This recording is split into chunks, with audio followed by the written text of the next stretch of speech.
can't sleep at night, so I just keep writing. I don't need no help, I don't need opinions, so don't waste my time then.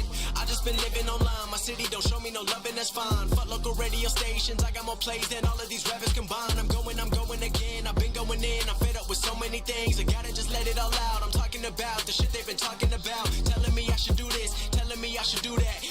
Telling me things about rap. Talking the truth and then stabbing my back, they will knock me off track. No, too many things have been building, been hard to deal with, I just been drinking. Remember my moves in the past, I'm wondering what was I thinking. Lately I'm living in fear, wondering what if the end is so near. All of this shit going on, the shootings are strong. One shot to the head and I'm gone, I'm losing control but I can't let it go. Cause I'm trying to get more and I've been in the moment. I've been in the zone and I'm moving alone. I don't pick up the phone when my family call, I've been doing it wrong and I don't know what's happening. Trying to get what I just been imagining, getting close and I just been examining all of the fake shit the game has been packaging. I've been keeping it real, I've been doing what I feel. I've been out here trying to kill every beat, I know I will. Everything I'm working on, every night another song. They been quiet all along, they gon' notice when I'm gone. I come from a town where most of the people are so close-minded. They go into school and they work in a job but they don't even like it. I won't be put in a box, nobody telling me what I should rock. Nobody telling me what I should drop, cause I do what I want and just know I don't stop. Recording till 4 in the morning, they snoring, I'm pouring my soul into every story. I'm writing, producing, I mix it, I master, I'm building my craft and I'm not looking back. I've been going doing things I wanna do when I want to. Everybody wanna get a win but they not do. Everybody wanna copy you but they not you. Everybody wanna be cool but they not new. Whoa, look how I go, gonna be a dentist, I still got the flow. Never gonna lose cause I'm still doing both. Never gonna lose cause I've been on the road. Come to your state and I'm killing the show. Know that I'm young and I still gotta grow. Know that I'm working the most, know I'm never gonna choke. And I'm looking back down on the people below. I've been keeping it real, I've been doing what I feel. I've been out here trying to kill every beat, I know I will. Everything I'm working on, every night another song. They've been quiet all along, they gon' notice when I'm gone.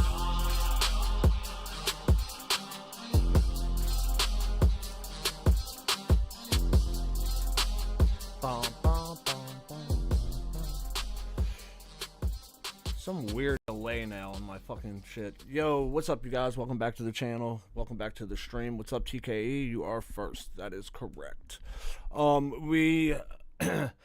Stream's gonna be a little shaky today.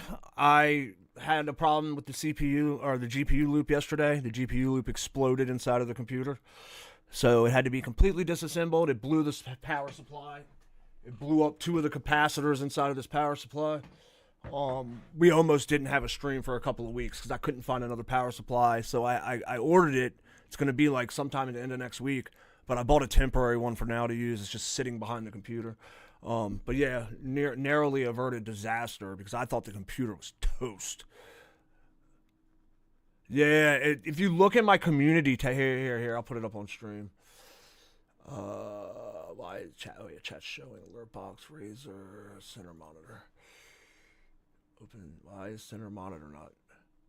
Why is nothing working the way it's supposed to?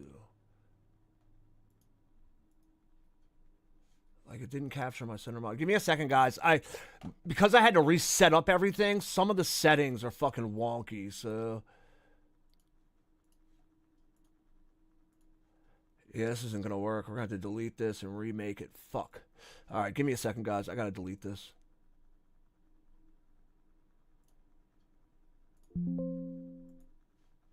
Add source, monitor capture, window capture, game cap, display capture. Here we go. Add source, center monitor, add new source. This is AW32. Add source. There we go. Done. All right, there we go. Sorry. Yeah, all my settings are going to be fucked. So there's going to be a lot of fucking with settings today. Just because it's all screwed up right now. I think we're good there. Okay, so I don't know if I can community tab. So this was yesterday evening. So I went to go live yesterday afternoon. And you can actually see right here, the GPU loop popped down. But what happens is that fluid goes up into the GPU right there. So it's sprayed straight up in the air. and it just soaked. I mean, it soaked everything. On Discord, I posted some more pictures, but it just soaked fucking everything. Got it completely disassembled. Took like 5 hours to clean it, disassemble it, put it back together. Got it back together. Right now, we're running. Oh, let me go back. We're running a temporary setup because I need that exact. So this is me getting back up and running this morning. This is the mess I'm dealing with behind the computer right now. It's a fucking disaster. So I got to deal with wire management. The reason the wires are all messy is because I had to take all the wires. Everything was managed in zip ties. And to pull the old power supply's wires out, I had to cut all the zip ties. So like, all that shit has to be redone. But this is the part of water cooling PCs. Because the graphics on Nioh 2. I think Wukong would have exploded it faster than Nioh 2 does. But anyway, so it's a mess. Everything's up and running. Everything seems to be running fine. I ran some benchmarks this morning. Everything seems to be fine. I don't know, though, because I haven't actually played on it. So we'll see how it goes today. But anyway, so that's what happened yesterday. That's why there was no stream yesterday afternoon. We're going to play Nioh because I need to test this PC. So we're going to hide that. We'll bring Nioh in. We're going to do some reactions. When I was online last night, I put a couple videos to side so we can do some reaction videos today. We'll get to that at some point when we get more people in here.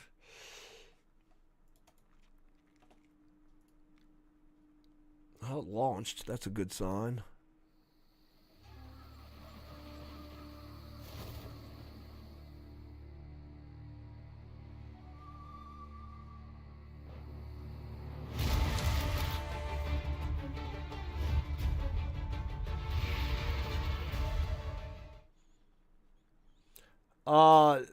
Well, I built this PC back in November of last year.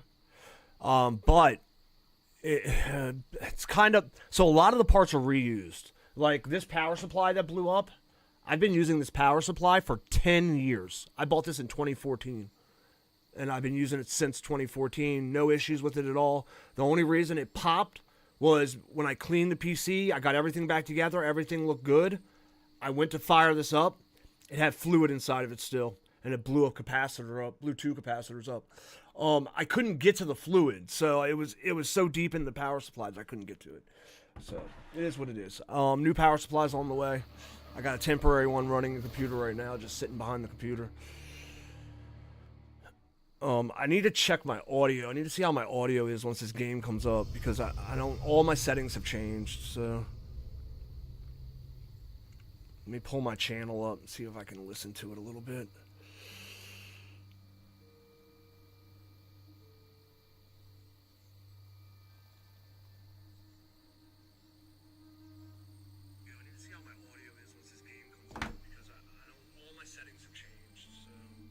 Oh, well, no, the GPU didn't die. I reused everything. Nothing died. The power supply died, not the GPU.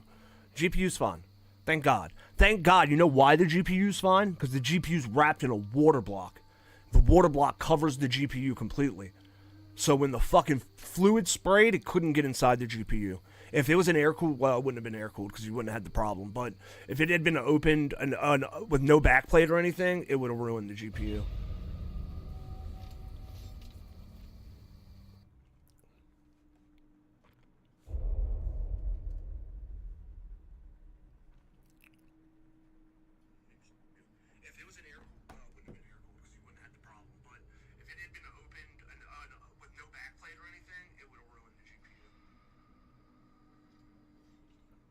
Sorry, guys. I'm just trying to get the audio. So if you hear double talk, I apologize.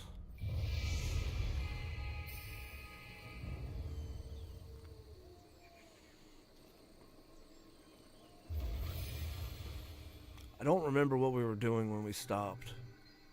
I think we had just started a level.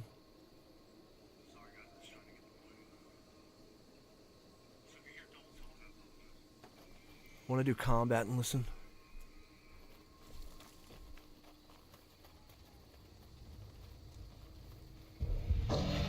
Die, dog. Die, dog.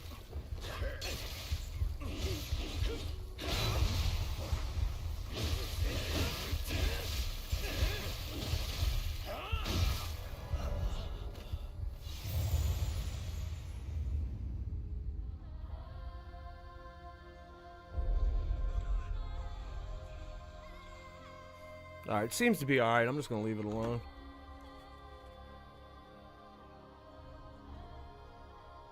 Wait, no, TKE, I don't think you're understanding. It's not a new PC. I've had this PC since November. I downloaded Nioh 2 like a week ago. But yeah, on PC you could data transfer, sure. I mean, it's on the hard drive, so I could just transfer the hard drive. But I didn't have to do any of that. I just had to buy a new power supply. Everything's fine. It didn't hurt anything. GPU survived, CPU survived, everything's fine. Alright. Alright, sorry, I was checking the audio, that's why I died.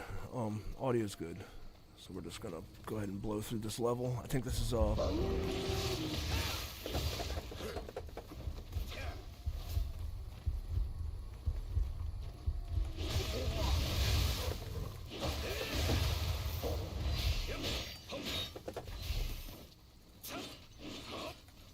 Oh no, move! Alright. What the hell's going on?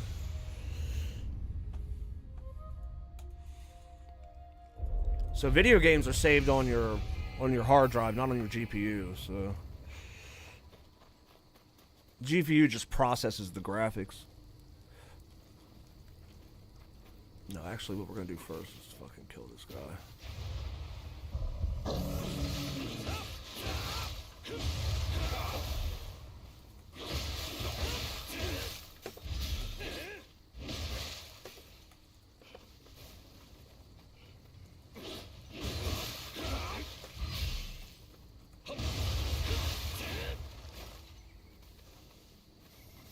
I don't remember where the fuck we have to go.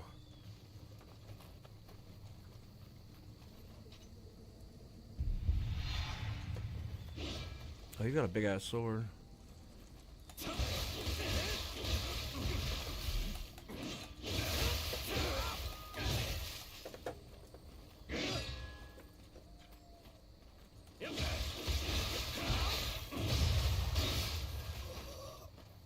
Dude, that's switching stance to heavy. Those last two hits hit so hard.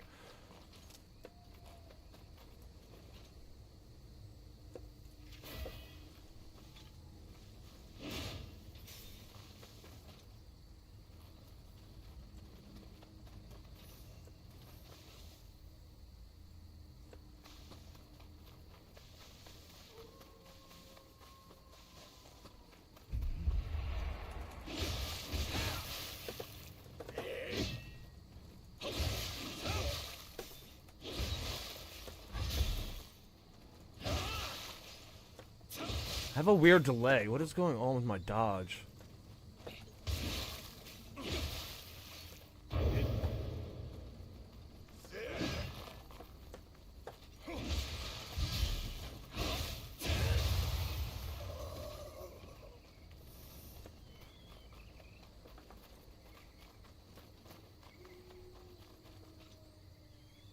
Yeah. No, it's all good, 2K. Yeah, I didn't replace any major parts. All my major parts were fine, just the power supply, and everything else was good. But yeah, your games are saved on your hard drive, so if you have a problem with like your GPU or something, you don't have to swap out everything.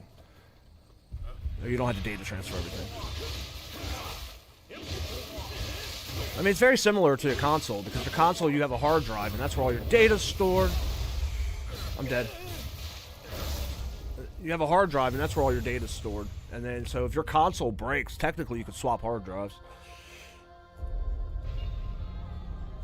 I'm just happy that that could have been so much worse. I mean, I fixed that. It cost me. I bought a used. You can't find the 1600 watt power supply new anymore. So I bought a used one on eBay for like $75 that they used in crypto mining. So this whole problem ended up costing me $75. It could have been, if that GPU, let's say I hadn't used nano fluid, I had used water, it would have fried everything. And you would have been looking at I don't know, shit. Probably $4,000 to replace everything, $5,000.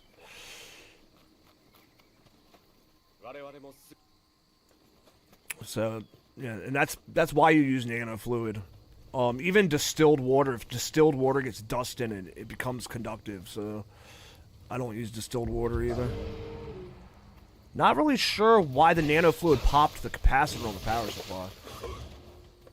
My only guess is the inside was really dusty and got a bunch of dust in it. Because technically it shouldn't have blown with nano fluid on it, because nano fluid doesn't conduct.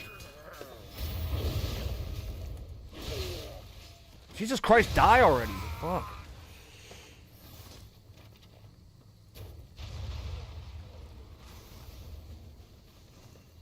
But everything seems to be working, so we're good to go now. It could have been a whole lot worse. A whole lot worse.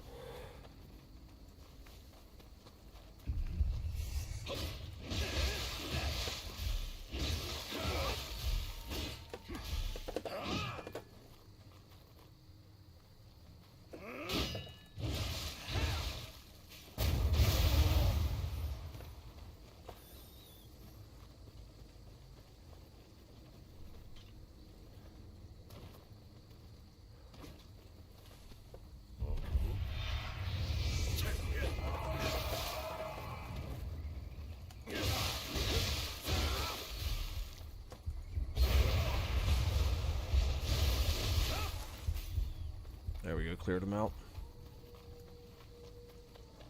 I'm just happy I got everything up and running because I got $75 is okay. I bought a used one of these for $75. Do you know how much this costs new? If I try to buy this new right now, this is $700. It's a discontinued power supply from EVGA. They had it on the cheapest one I could find on Amazon was like $675, and the cheapest one I could find online that was new was like right around the same price, like $699.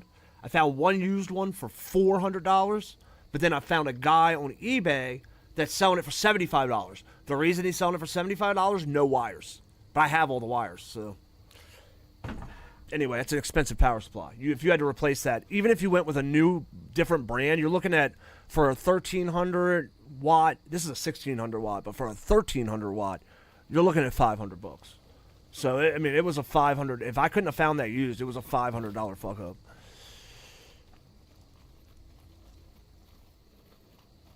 PC. That's the one thing about first off, if you have a small budget.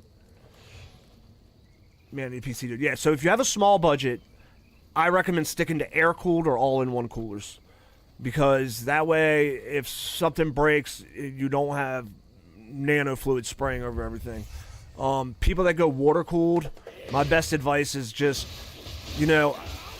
and I've only had that happen, I've only had leaks happen maybe 5 times. So once like every 3 years or something, I might have a small leak, and O-rings go bad. Oh, I can show you exactly why it broke. So what happens is over time, you have this tubing in your PC, and this is the tubing that runs through my PC. It's PVC. It's like plastic.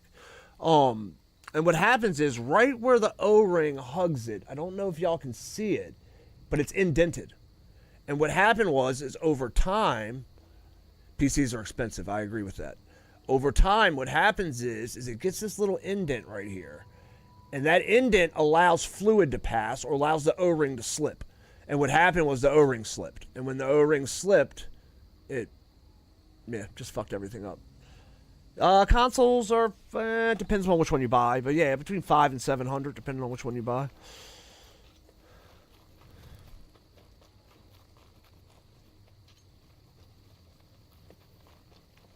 Alright, we need to go up that way.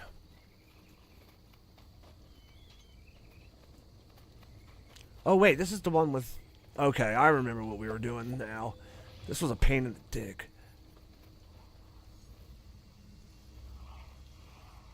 How do I get up there?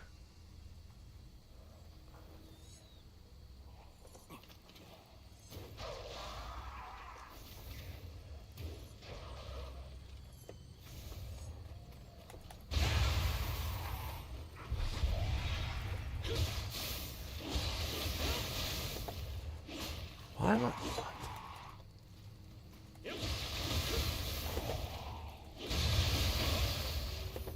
I'm not getting my... I keep fucking up my perfect...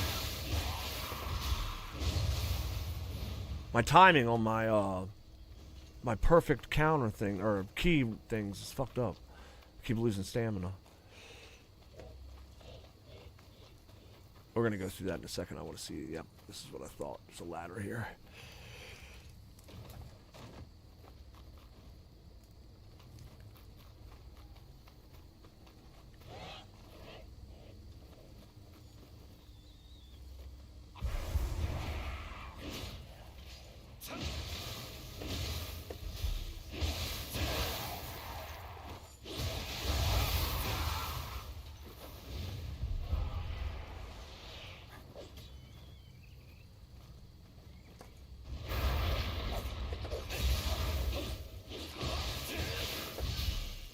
Well, that sucked.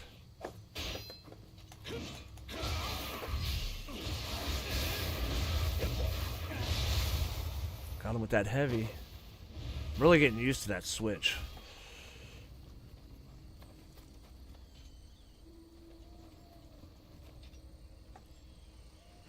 So that's it. That just takes us back down. That goes there. Is there nowhere else to go this way? So it was just for the shortcut.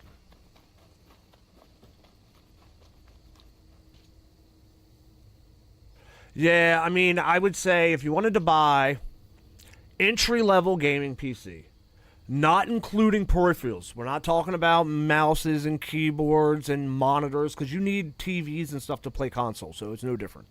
So if you just do the tower, I could build you an entry-level tower that would outplay a console for around $800 to $1,000 for just the tower. And this is nothing fancy.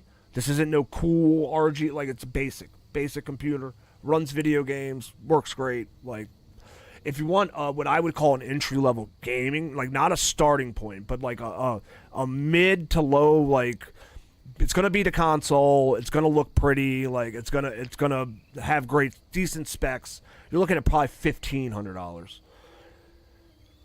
Then you go, then the problem is that's like a 4070. Then if you want to go to 4080, you're probably closer to $2,000 to $2,500. And if you want to go with a 4090 and you want to go with just a 4090 air-cooled, all-in-one cooler on your CPU, high-end CPU, high-end motherboard, you're probably looking at about $4,000, like 35. I mean, GPU is going to cost you $2,000. If you try to go buy a 4090 right now, it's like $1,800. So you're looking at about $4,000 or $2,000 for the GPU, and you're looking at about maybe $3,500, maybe $1,000 and some change for a motherboard. And we're talking about like a nice case and all that stuff. If you want to go full liquid cooling, like what I have right there, I can't really get it over. If you want to go with that, that's gonna run you a lot more. This will run you probably $6,000 to $8,000 depending on how you build it. So each CPU, the CPU loop and GPU loop, to rebuild them with the water blocks, you're looking at $1,000 a loop almost, $800 a loop. Because the GPU block's $400, the CPU block's $300. And then you have all the tubing, all the fittings. Fittings are $20 a piece. There's probably 30 fittings in there. So if you want like full custom water loop, like if someone said, hey, I want you to build me a PC like your PC, and I'm not going to charge you anything to do it, I'm just going to build it. I mean, you're probably looking like starting budget of $6,000 and possibly needing to go over that to more.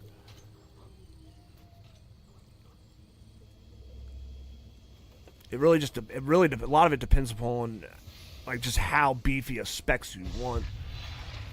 You also got to remember that it's not necessary. I'm dead.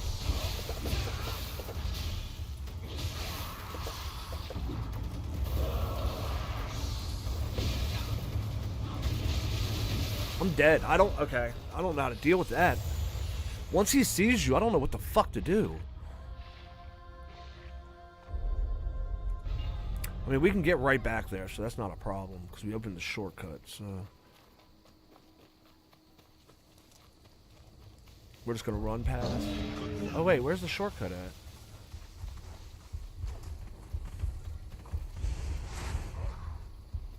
Where the fuck is the shortcut?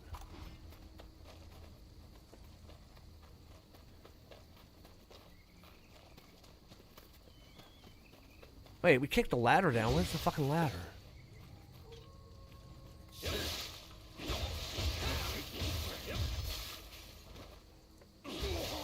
These guys aren't dying very easily. I don't like that.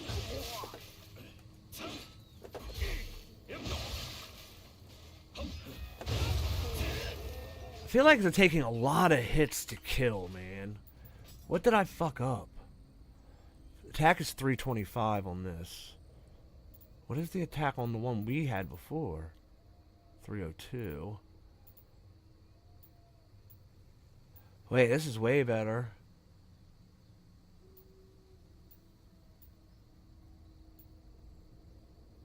Just has less.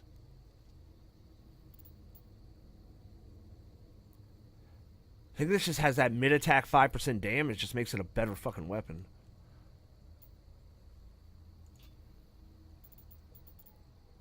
Huh. Alright. I need to figure out where that fucking ladder was. Where the fuck am I?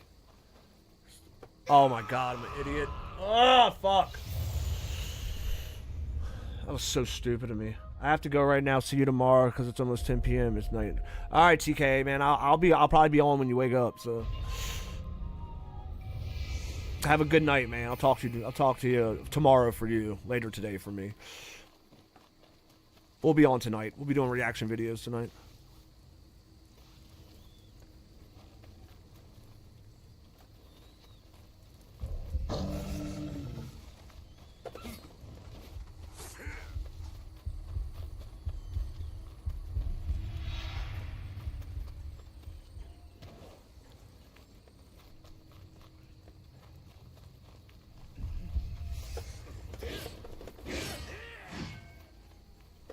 This is the ladder I was looking for.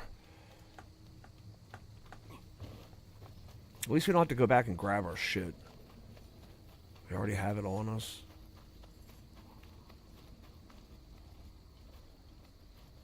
I don't know what to do about this fucking owl thing.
He's ticking away.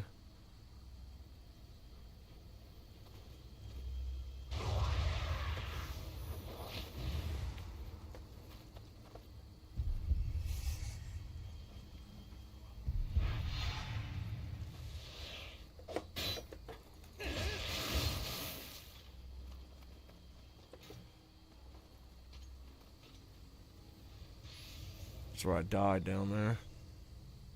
I want to see there's a whole light. It takes up the whole... Oh, no, it doesn't.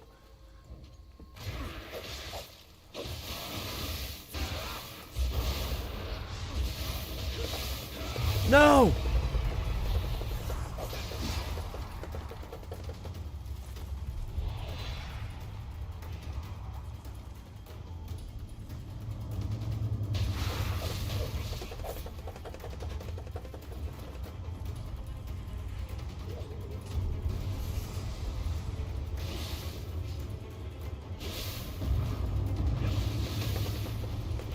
That's how you kill the owl right there.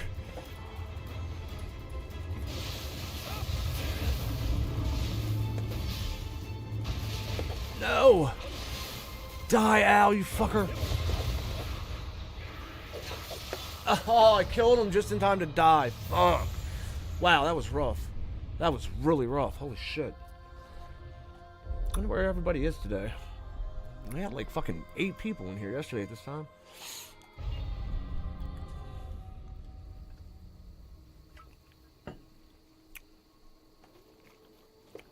Alright. Alright, at least we know how to deal with the owl now, and he might not even be up anymore, so hopefully.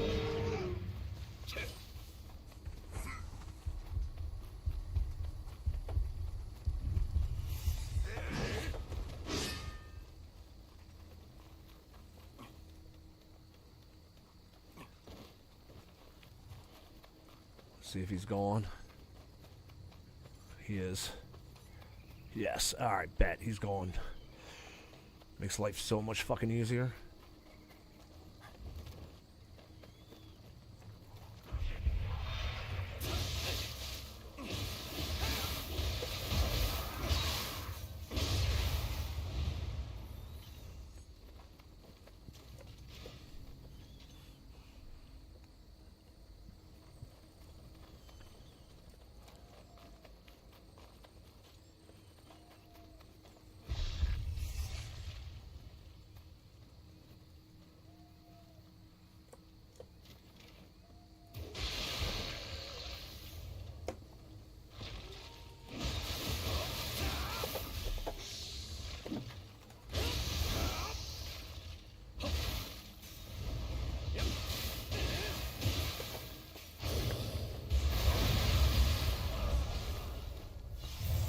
I used my fucking counter. I don't know why I didn't do it.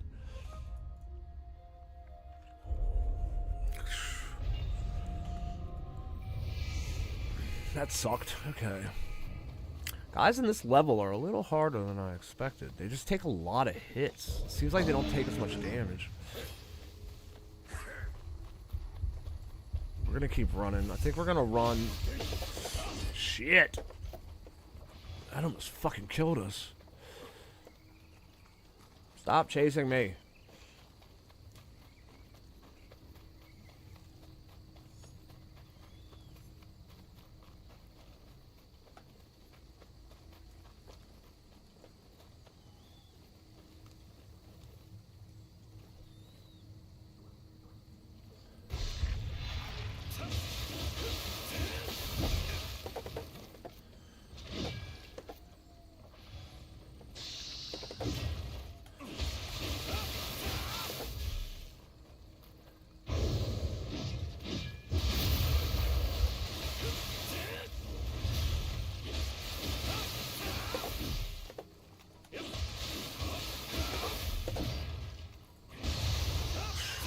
That guy was kind of hard to beat.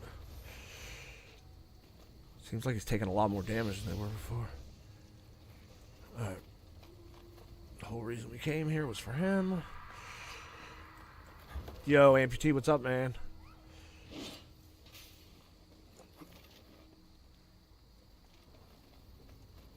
Almost killed my fucking PC yesterday. It was close.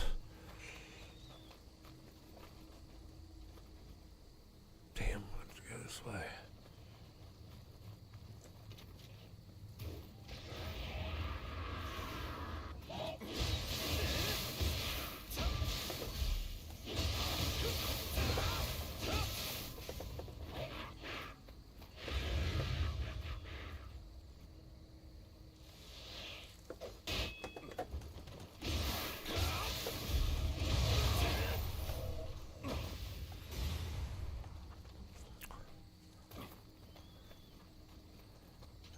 Oh, what? Wait. Where do I go now? A slight coolant leak is a very big understatement. It volcanoed. The way the pipe slid off, it volcanoed straight up inside the case and fucking covered everything. It took me 5 hours yesterday to clean it and reassemble it, and then I killed the power supply. The power supply's dead, so I had to buy a new power supply. I'm using a temporary one right now because it won't be here for like a week. So I don't know what I'm supposed to do. Wait, this is the way we can.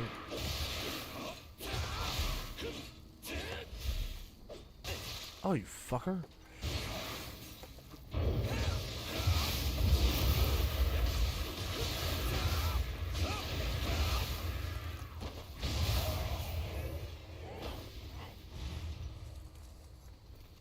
Alright, where the fuck do we go? It's not that way. We went that way. It's not in there. We went that way. Came up here. I didn't see any way to go up here. Can't go that way.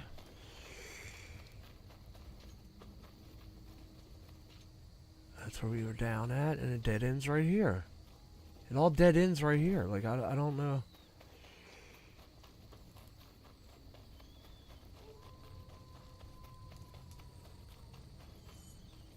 Oh, we can go this way.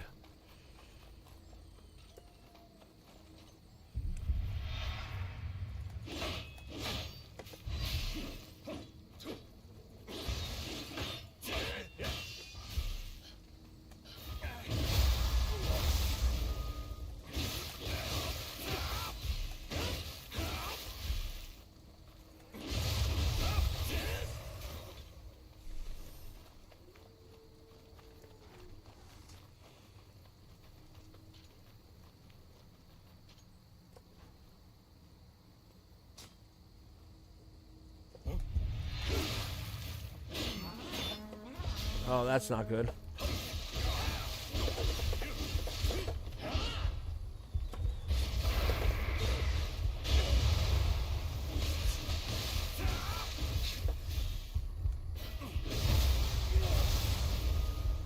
That was close. That was really close. I thought that guy was going to kill me for a second.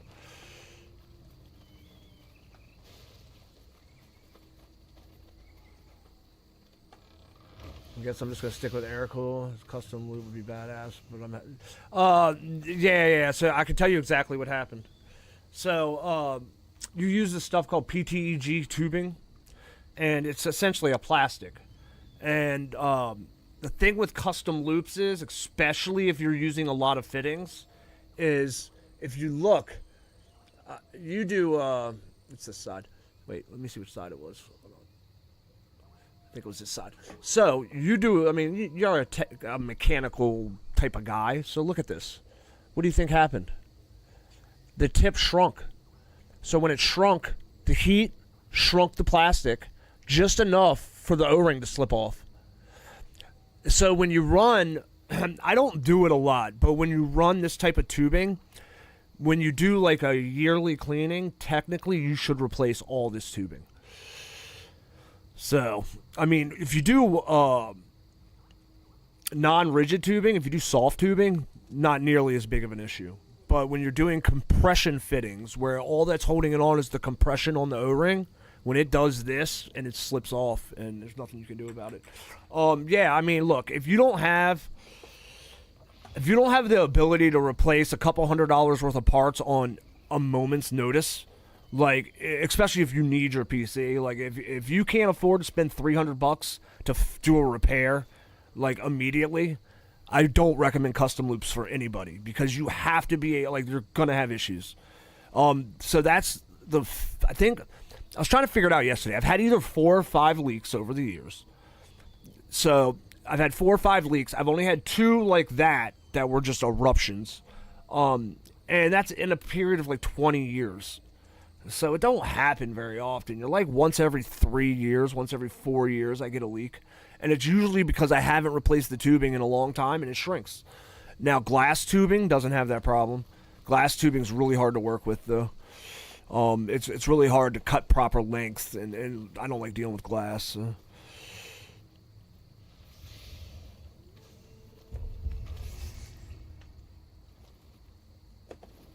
But yeah, I mean, I recommend for most people just an all-in-one cooler. Like at this point, it used to be that you did these custom loops for overclocking, but nowadays the GPUs run so cool that I don't even think you need it for overclocking anymore. You can run an all-in-one cooler and get the same performance.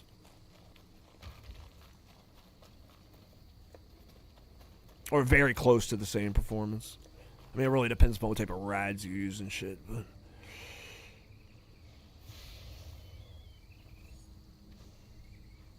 I am really confused, right? Because there's nowhere to go.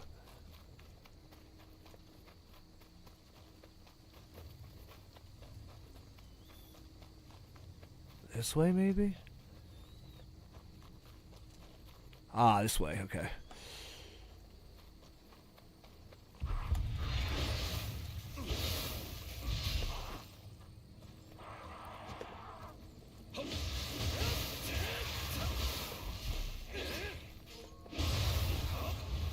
The craziest thing is that the only part that I broke was my really nice power supply. This is a 1600 watt EVGA power supply. It's dead. Like it died when I put everything back. I put everything back together yesterday. Cleaned everything. Took like 5 hours. Tried to clean the PSU, but didn't want to open it to void the warranty. And fucking when I plugged that bitch in, it blew the capacitor. Pow! And most likely it's nano fluid, which is non-conductive. So what happened most likely is that nano fluid collected dust underneath that capacitor, and it shorted it out. Cool thing is this is a discontinued power supply. You can only buy it from select places. I bought it for $300 in like 2015. It is now $700 to replace this power supply. But I bought a temporary. I found a used one on eBay with no wires for $75. So I ordered that. And I have all the wires, so as long as it works, we're golden. Until then, I got a temporary power supply on the back. I have a Corsair 1000 watt that literally as soon as I get my other one, I'm going to return it.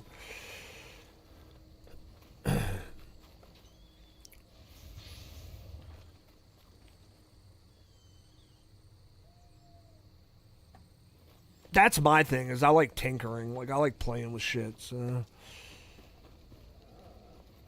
What the fuck is that? What is that? What is that? What is that? What is that?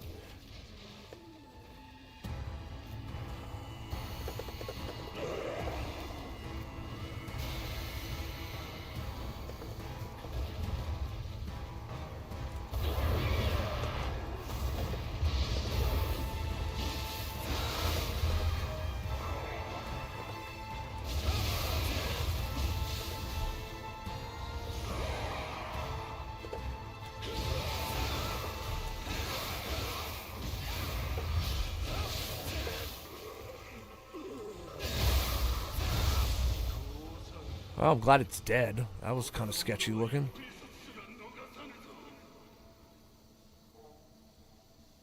Okay, I haven't got the protection talisman yet. I don't think. That's under ninja, right? Yeah, we're working our way to it. Where is it? Right here? No, I can't remember where it is. But yeah, we're working our way to it. Samurai. Where is it? I can't remember which one is on.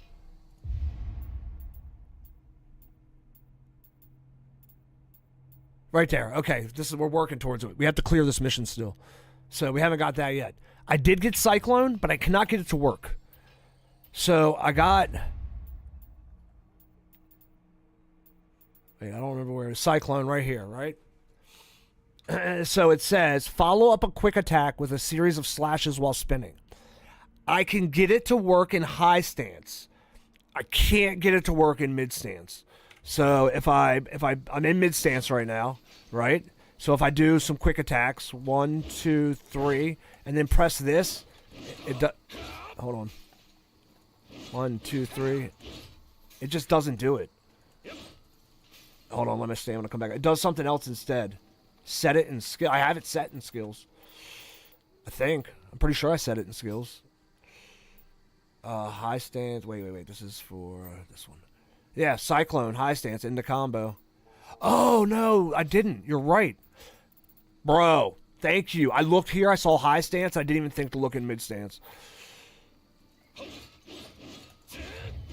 Oh, yeah, bro. So much better. Thank you. I was trying to figure that out last night before my PC exploded on me.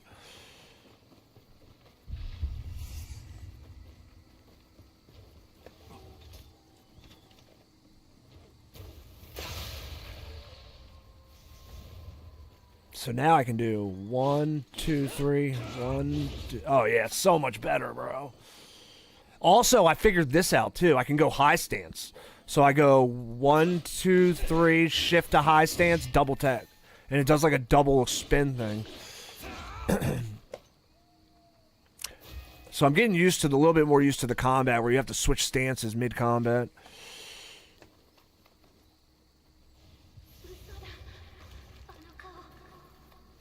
I'm just happy my fucking computer's working because look, I got real sad for a minute last night because I thought I was replacing everything. Like I thought the entire computer was done.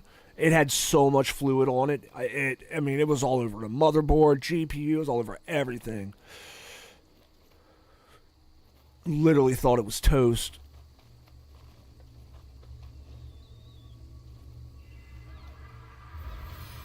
You can interrupt light combo with Cyclone to get it off faster. Okay, so do 1, 2. Oh yeah, okay, yeah, so you don't have to do a full 3 attack.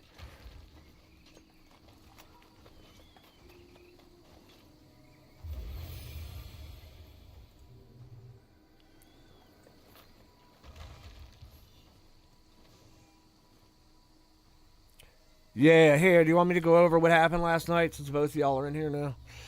I'll go over what happened last night here. Let me just pull up YouTube real quick.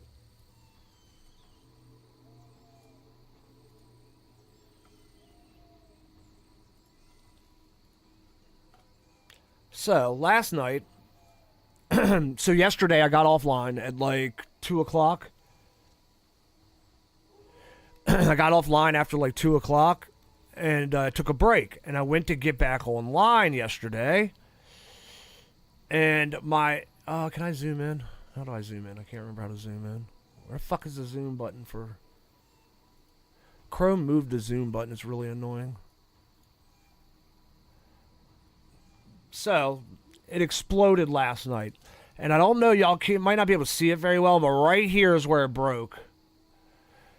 And what happened was the fluid... if it had broke on the other side, it would have shot the fluid straight down. It does look like it got stabbed. It would have shot the fluid straight down, but it didn't. It was shooting the fluid straight up. So it fucking covered everything in the computer. Like, everything was covered. I have some better pictures on my phone of exactly how much was covered. It was fucking a lot. And then, so what happened was, I got it back up and running. I got it back up and running this morning, and I ended up killing my power supply. So my 1600 watt power supply is toast. So I had to buy a new power supply. I'm using a temporary one. Like you can see, I have a temporary setup right now behind my PC. And this wire's a mess because I had to cut all the fucking wires out. All my wire management has to be redone now. But I'm glad I recovered it because, like, look, I mean, it right now, if I had to replace just that, if I couldn't find this used and I had to replace this new, this is $600. Thankfully, I found a used one. I don't have to replace it new. That's the only thing that broke. If it had got the motherboard and the GPU, so motherboard, CPU, RAM, GPU, and power supply. So if it had gotten everything, my replacement cost would have been about $4,000. So your GPU is $2,000. Your fucking motherboard is $600. CPU is $500. That's $1,100. That's $3,100 right there. RAM is $200. That's $3,300. That should be so $3,300 is what it would have cost me to replace it. So, thank God. I don't know what I would have done if it had broke everything. I would have cried. I can tell you that much. I would have fucking cried. Like, I literally would. I mean, it's a lot of money, man. It's a ton of money to just fucking blow. Like, oh shit. I just realized I zoomed in and it zoomed chat for some reason. That is so weird. I've never seen YouTube do that before. Or not YouTube, Chrome. Huh, that's weird. Okay, I'm just gonna leave it alone. But yeah, so it would have been cooked. Right. It would have been cooked. Like, I don't. Here, I got a picture on my phone. I'll show it to you real quick. I don't feel like uploading it right now. So, of just how much was all over the motherboard. Like, it was done. Like, I thought the whole thing was toast. Like, I've done this a lot over the years, and it's kind of hard to see, but yeah, my light's gonna fuck it up. My entire motherboard was covered in red fluid. I went through 4 things of rubbing alcohol yesterday. Just rubbing alcohol, everything down. Everything got cleaned with rubbing alcohol. It took all night. Like, I mean, it broke at like, I went to get back online at like 4. It broke. I had a goddamn mental breakdown for like fucking a half an hour where I just was like, I'm done. Like, streaming was going good. Like, I had an interview to do tomorrow. I was like, I'm fucking done. I was like, I'm just not fucking with it. And then once I calmed down, I was like, all right, let's start the process. And that started around 5 p.m. And I finished at 11 p.m. last night. There's easier ways to do it where you don't have as many problems. Like, I could have limited the problems. And the other thing is like, people got to understand these custom loops. This is custom. Okay, so you buy a PC, right? You put an all-in-one water cooler in it. You put a fucking GPU, air-cooled GPU in it. That is set it and forget it. Like, you could forget about that PC. There's no maintenance required. You blow the dust out every once in a while. That is your maintenance. Me, I have to change fluid every 6 months. So every 6 months I have to swap the fluid out. That's a pretty simple process. I got some drain hoses on the back, and I just fill it up. But every year, and we're coming up on a year now, so a year would have been November since I rebuilt this. Every year, you have to replace the fucking tubing. Like, people don't realize that this tubing shrinks over time. And it's compression fitting. So you have an O-ring that goes around here and a fitting that goes on top of it. And if you look, the plastic shrunk. So as heat gets put into the PC, over time, where the fittings meet, it shrinks because there's pressure against it. And it shrunk enough for the O-ring to slip off. Now, I'm not sure why it did it so fast, because usually every year or two I replace this stuff and it's fine. But, yeah, so that was the main culprit. But thankfully, everything's good. We look like everything's good. I just have to deal with the power supply issue, which is an issue. That power supply it was $300 when I bought it. It is $600 to buy one new now. It's $400 to buy one used off of Amazon. I found one on eBay for $75. Comes with no wires. Fine. And that's why he's selling it so cheap, because without the wires, it's useless to everybody, except for somebody that already has one. So I bought it from him. Hopefully it works. It'll be here next week. The main reason I didn't just buy a new power supply and go with a new power supply, because I put a Corsair one on the back. All of my fancy wires, like if you look at my PC, it had all the colored wires. Those are all specific to that GPU or to that power supply. So if I have to replace that power supply with a new power supply, I have to order all new custom wire extensions from fucking Case Labs. So you're talking about 5 custom wire extensions at about $30 a piece, $30 to $50 a piece, depending on which one. So it would have been like another $300 in wires. And I'm like, I don't want to deal with that. So thankfully I found it used. Hopefully it works. And then everything will be fine, and we're right back to business as usual. I am going to make a short video on it, because this is the part of water cooling nobody talks about. Like, your water cooling guys are never going to tell you, like, when really bad shit happens. Like, a simple O-ring almost cost me $4K. That is the realest statement you've ever fucking made. And you know the worst part about it? You want to know the worst part about it? Hold on, I gotta find it. Where the fuck is it?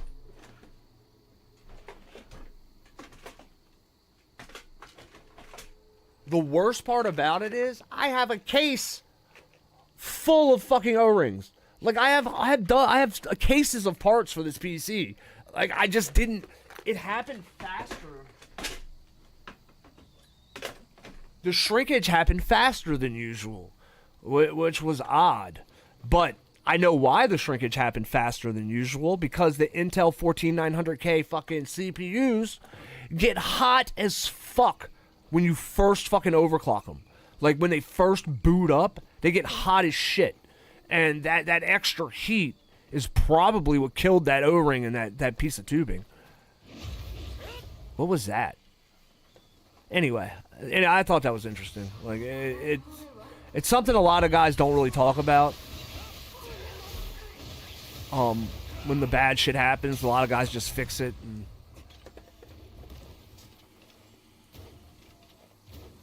what the? How did that miss?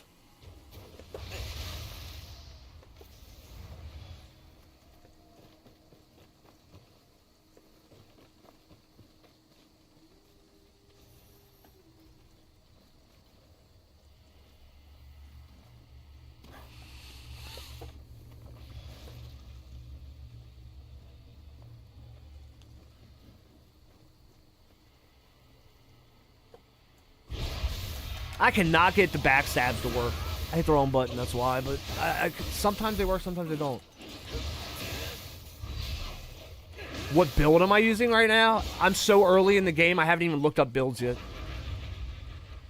We're so early in that I didn't look up builds. So, and we'll probably get to the point where we have to Google builds. So what I'm focusing right now on is Switchglaive. I focused on mid stance mainly, and I'm actually going to get this the rest of the way up. I focused on mid stance, and I focused on Path of 3, and now I've started going into a little bit of those two. For stats, I baselined everything at 10 because that's what a guy recommended. Which will break their key. I went with a straight baseline of 10 for everything, and then I focused on Constitution, Heart, a little bit of Stamina so I could get some extra shit, and I've just been focusing on damage. Switchglaive damage. But I haven't looked up a build yet, so... Don't do they. I don't know what don't do they means.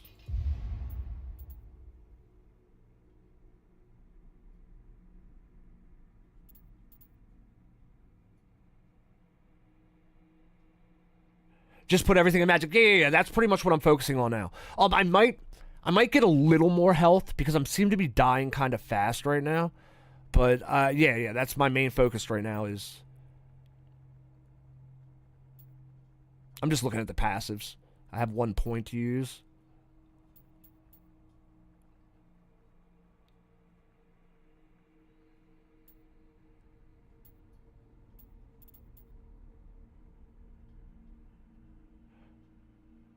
Oh, that's a key increase.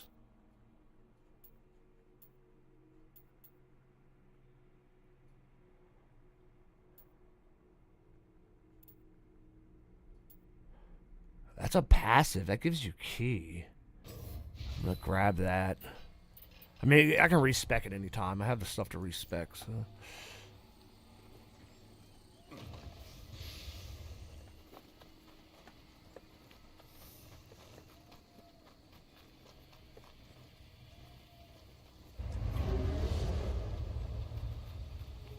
The fuck was that?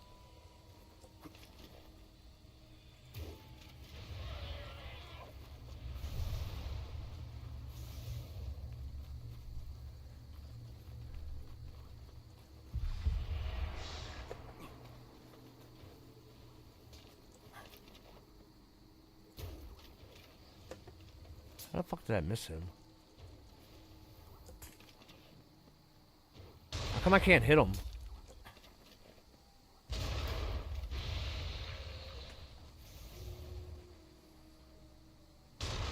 Oh shit! He almost knocked me off the edge! Oh, you fucker.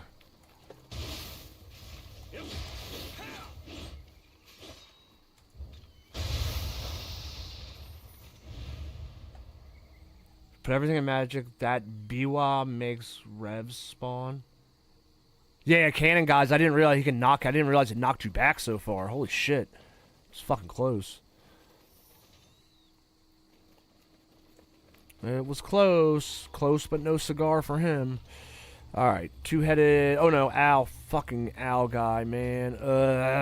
I do not like the owls, man. They're so fucking sketchy to fight around. We have to go up there?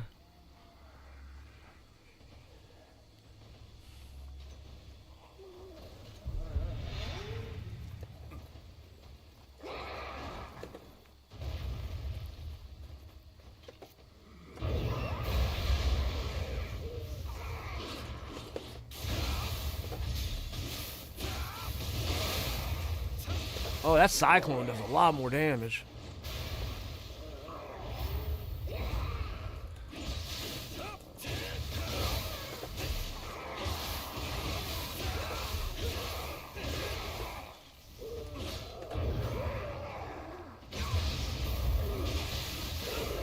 How did it not work? No, don't die, don't die. How did that not block that?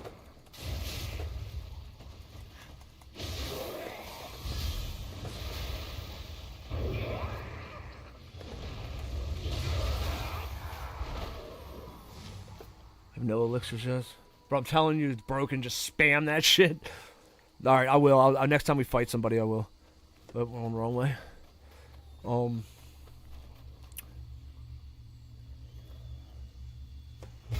Fucking bitch. Ah, you fucking shit.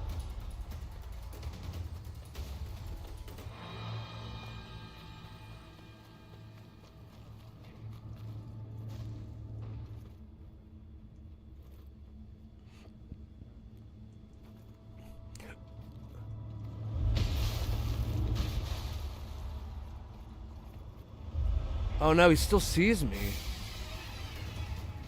How do I reset that fucker, man?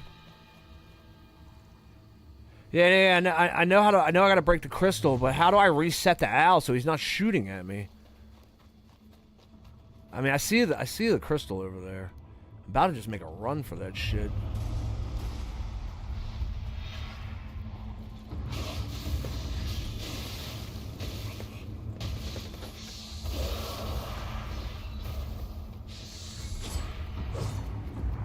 There's a reason I'm running this way.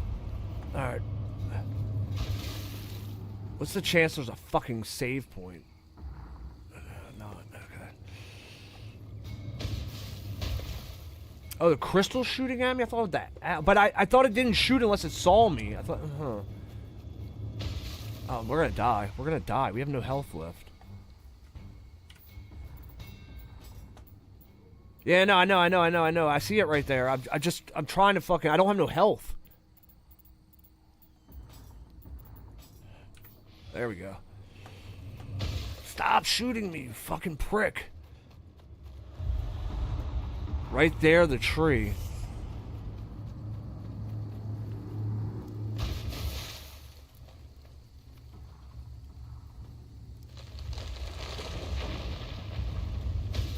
Jesus Christ, stop hitting me. There's no save point, though, is there?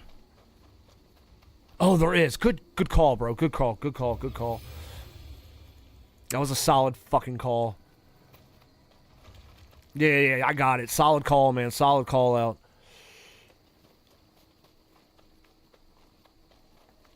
I'm gonna kill this fucking orb.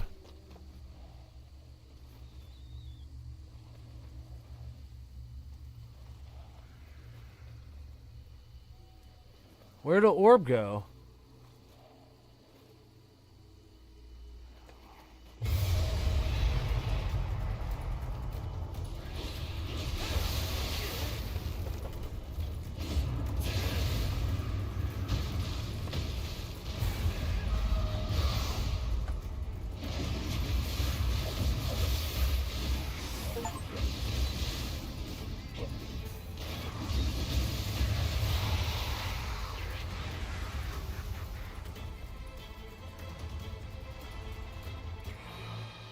Alright, the crystal's dead. I should be able to save and go back and it should be gone.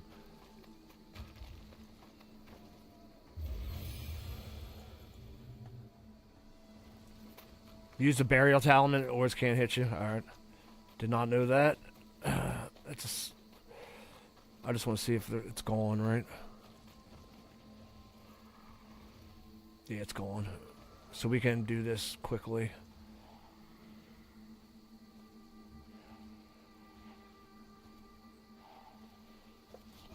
Oh, that was stupid. That was fucking dumb. He didn't do the backstab. The guy turned around right as I went to do it.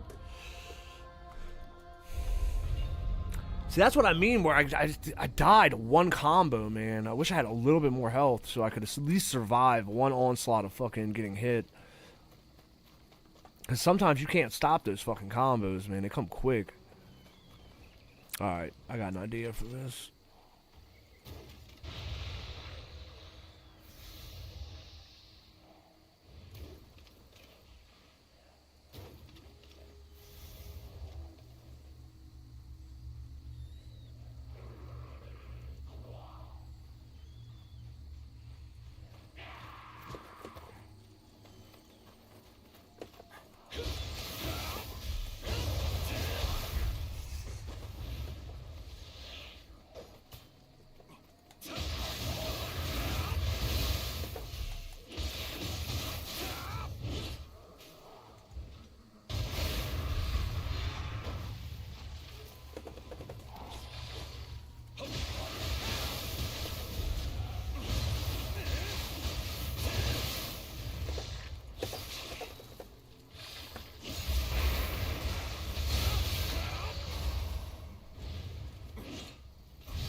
Why? I can't. I keep fucking my recovery up.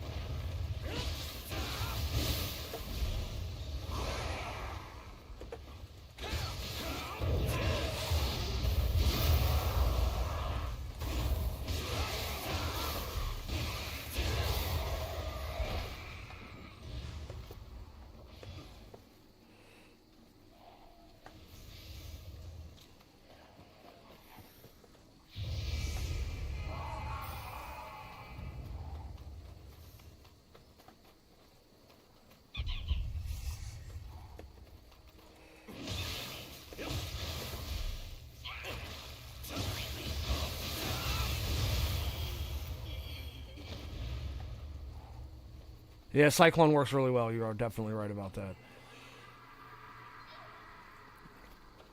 It's a solid hard hit too. It's the way we came. I think that's the way we came. I don't know. Is that the way we came? Hold on a second here. This isn't the way we came.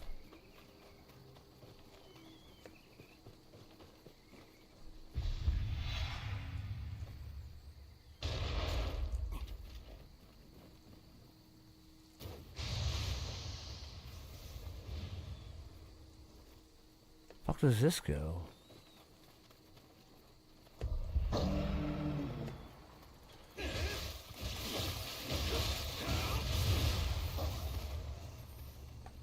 You ain't lying about that. This map is confusing. Some of the maps in this game are crazy confusing. Dude, that Cyclone is fucking absurd. It makes things a lot easier.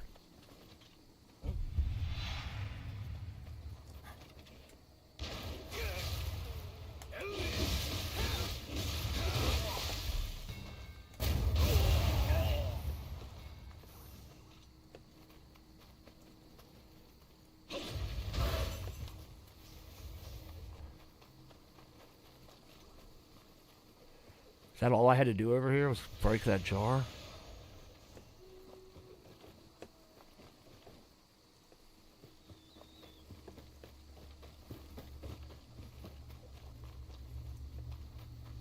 think that's all I had to do here was break that jar.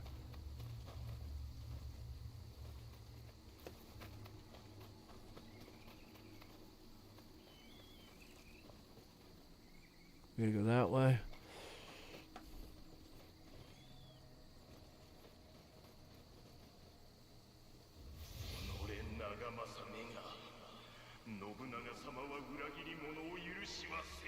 I can scale with my magic stat. You can put damage boost magic. Oh, as a, like one of the temper things.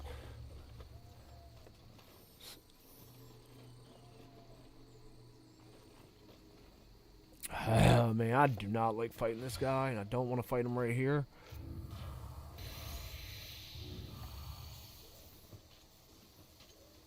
This guy's...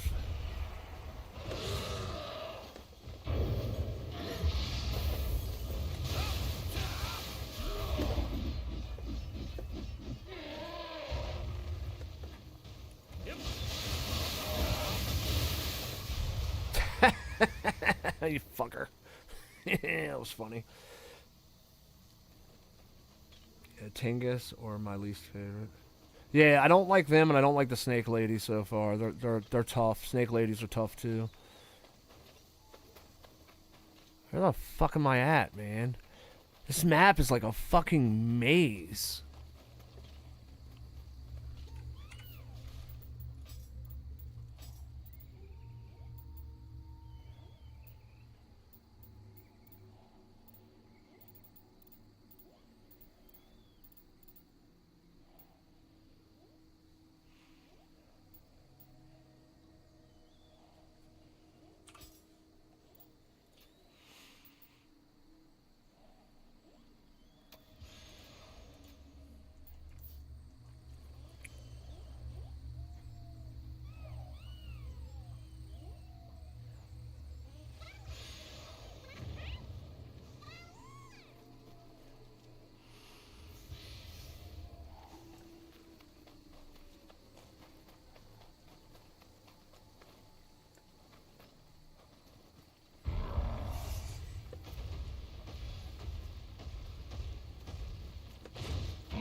I used my fucking shit. Why didn't it work?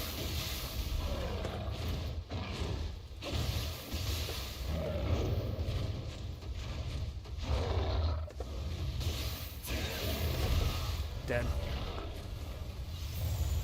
Yo, Mupster, what's up, man? I gotta go. I'll be back later. Remember, when in doubt, spam Cyclone. Thanks a lot, man. I'll see you later, Diet. This map is super confusing. Alright. So what happens if we go this way? Does this wrap back around or something?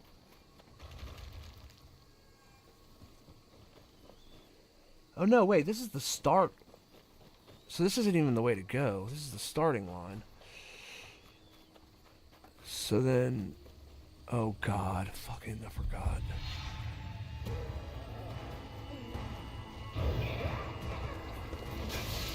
I couldn't... I tried to roll out of the way. I don't know why that didn't work.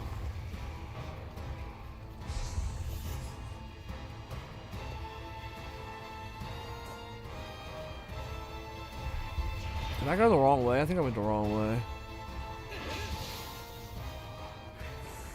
I gotta go across a log, I thought.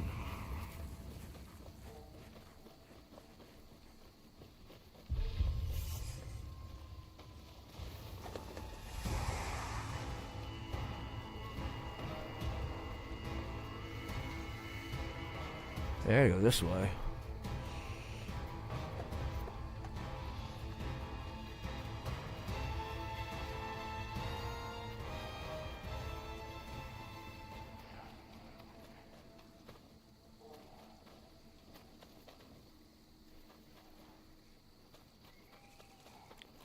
It should be like right here.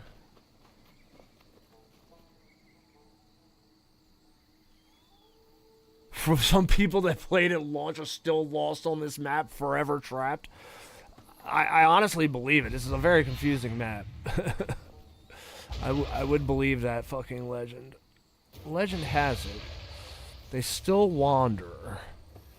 Alright, we went that way already. We gotta go this way.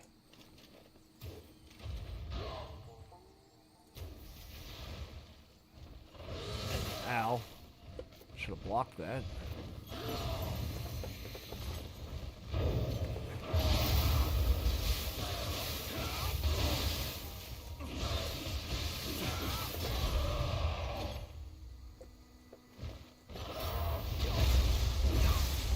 Of course he doesn't grab.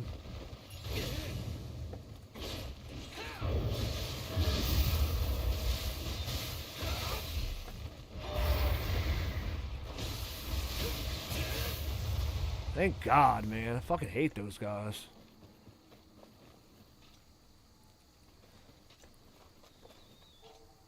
So this is where we died at.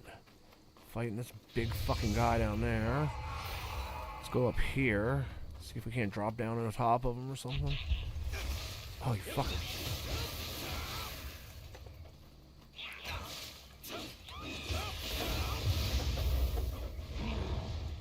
What?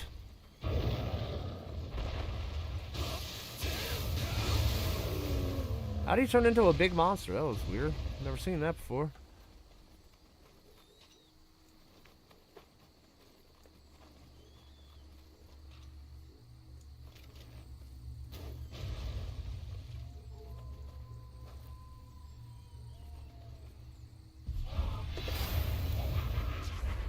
Not today, boy. You ain't getting me like that.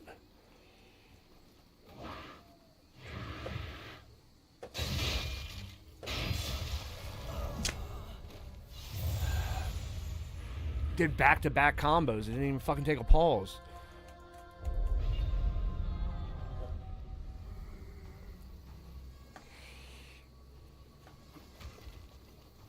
I queued up a bunch of videos for us to watch this afternoon, guys. Found at least 3 decent videos we can react to.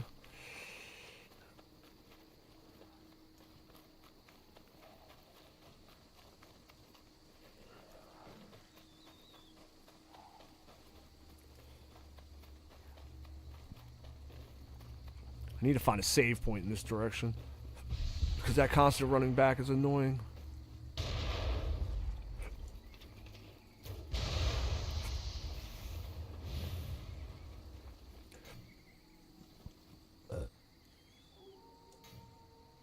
Do I have to hit that? I already... Fuck. Thought I already hit that, but maybe I didn't.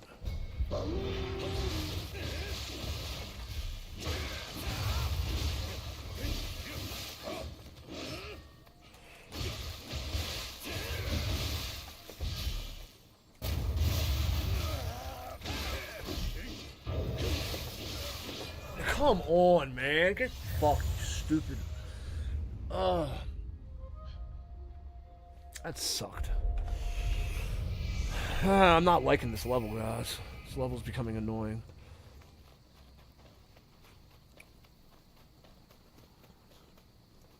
I need like a fucking map of this level.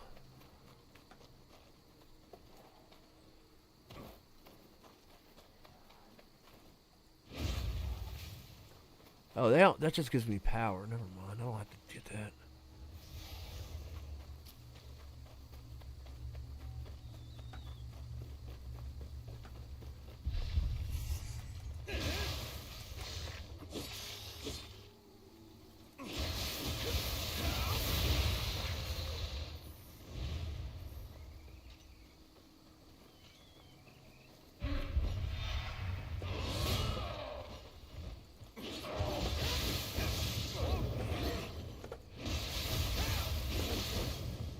It almost pushed me off the edge.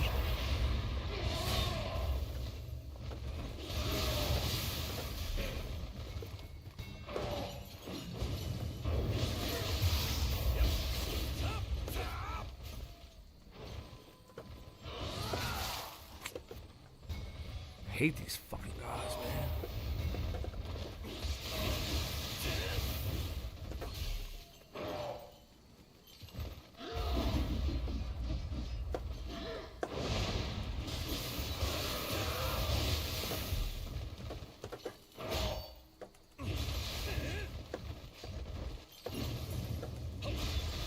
Hey, why does he keep doing that?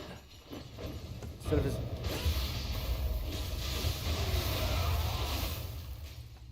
I don't like those guys. Those guys are really annoying to fight.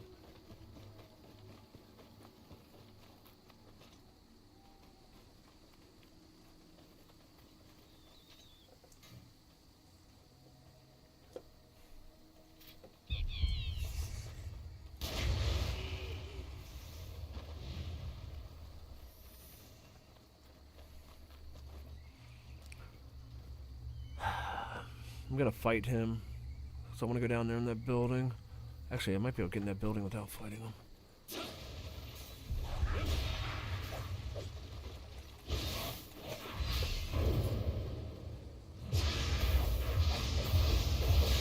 Dude, why? I thought he lunged. I thought he did a lunge attack when he did that.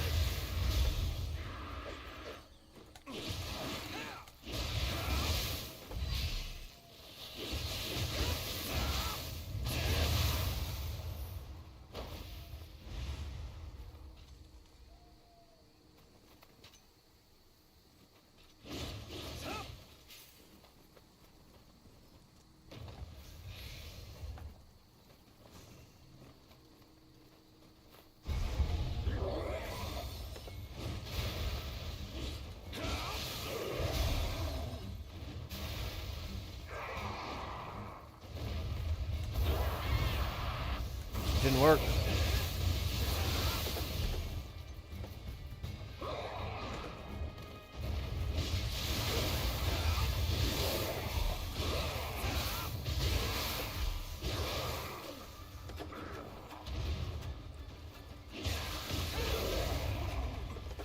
Oh, I'm out of stamina, I'm out of stamina. I keep fucking up my perfect fucking keys.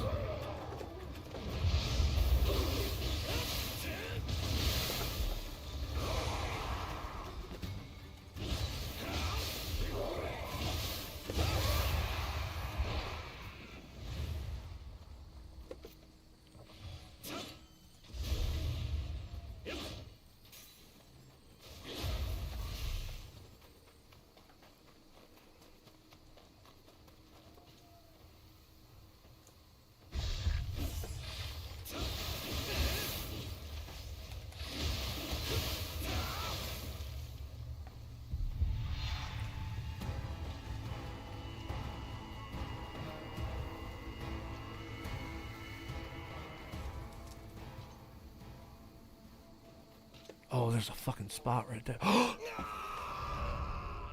No fucking way, bro.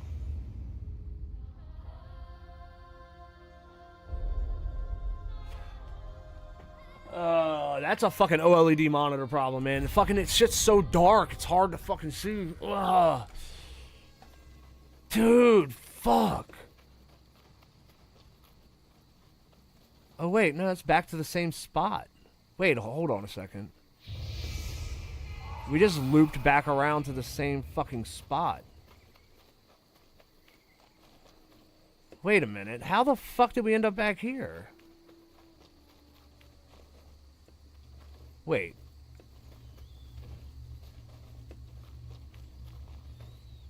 We gotta go that way, I think. But how the fuck did we end up...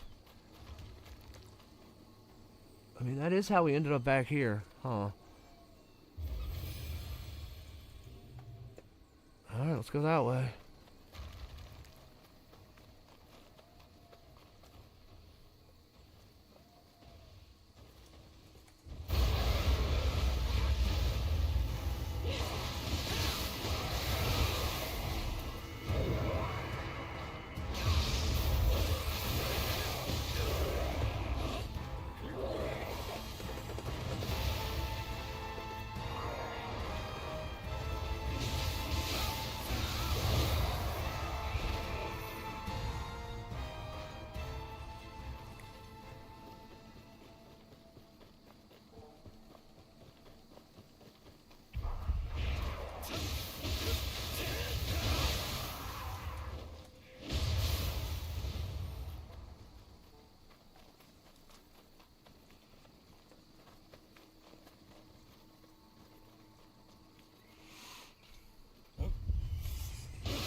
Wait, no, this is back the way we came, bro. What the f...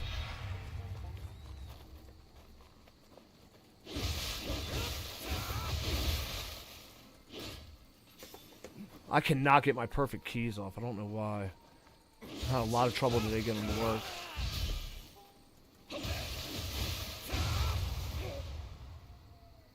So do we go that way? Can't be. You can just go down there, can't you?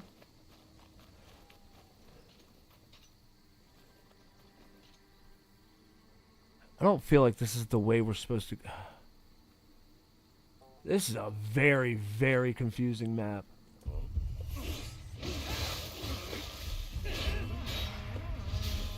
Yeah, I don't think this is where we're supposed to be.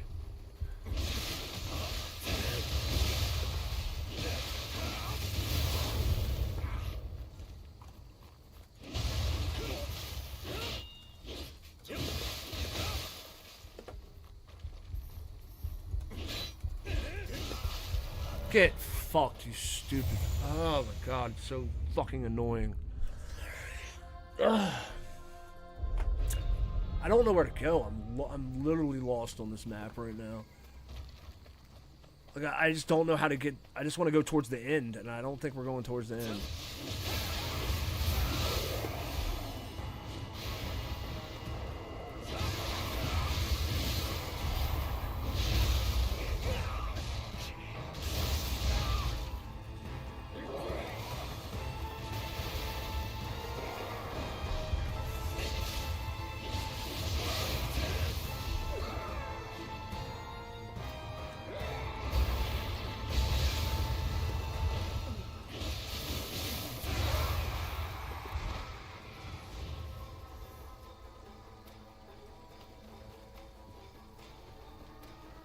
I'm guessing it's this way, but I'm not sure. Like, everything looks the fucking same on this map.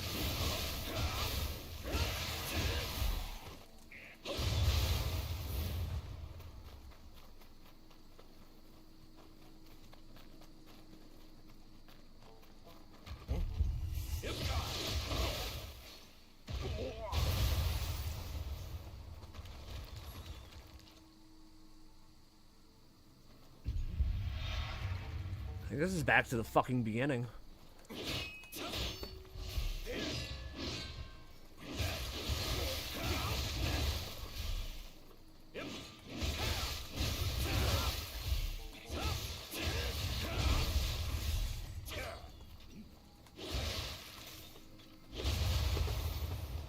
I cannot get perfect keys off today. I feel like there's a delay on my pedal.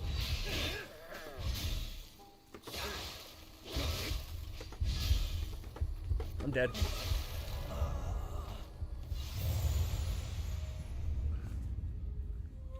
What time is it? 2:02.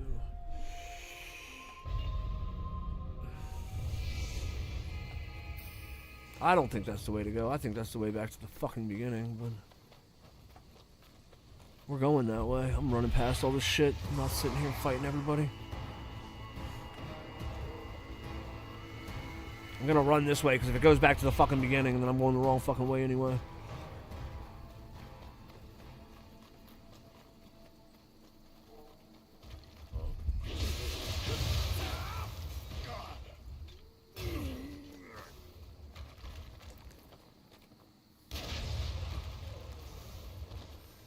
I'm not fighting all you guys again.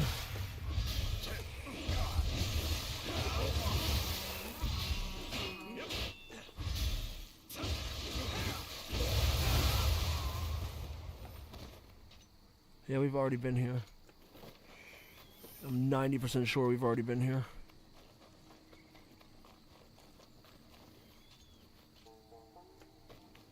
I fucking lost, bro. I have no idea where to go. Completely lost.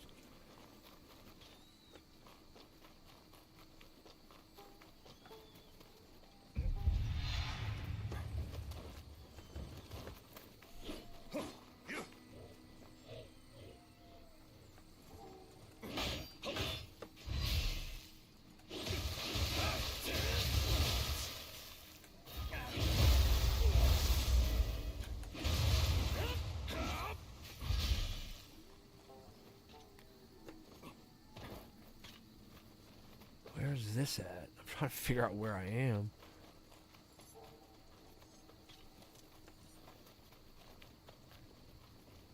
Okay, that's the way back to the beginning. Yeah, we're back at the fucking beginning. This is not the way to go. Oh, fucking idiot.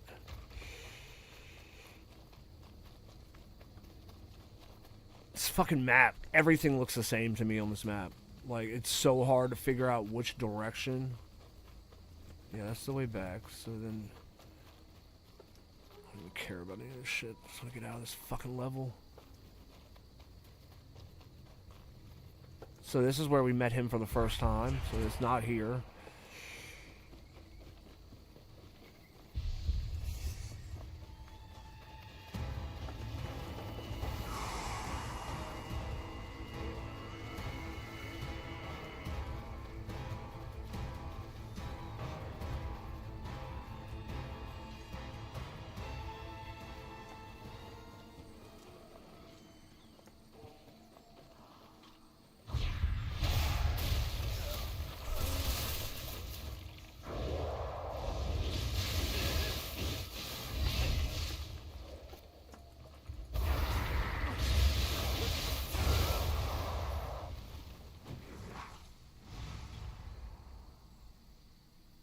I think this way goes back. I don't know, man. I don't know where the fuck to go. I think that way goes back too. I don't even know how we got here. Like, we came from over here, but I don't know how we ended up back here.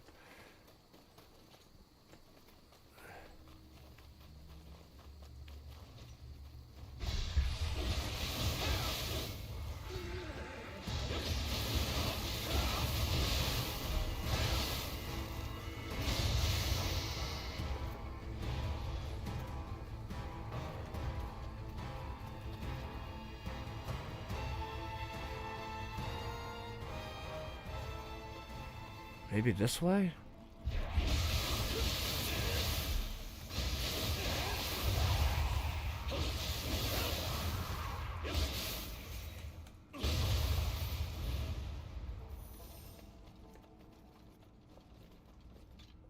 Yeah, this is the right way.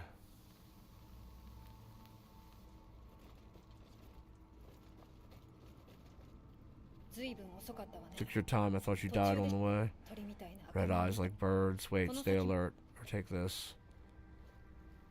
Got a clay bell of beckoning. See the glowing jars, use them. I mean, no one else is going to now. Should be on your way. I'll follow you. Get going. I'll disappoint you. Okay.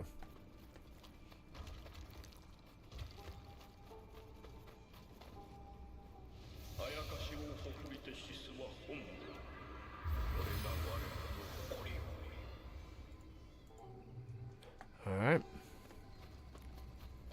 At least this part's done.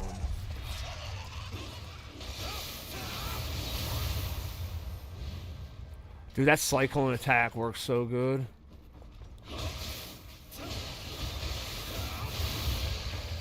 Hits so fucking hard on the end of that combo.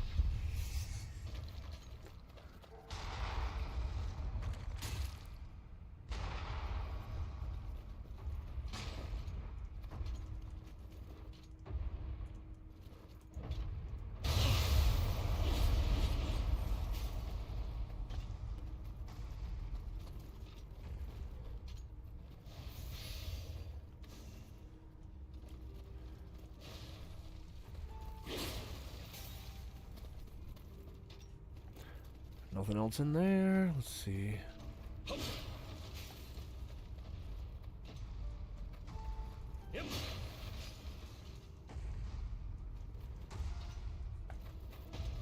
think we're going to kill his big ass.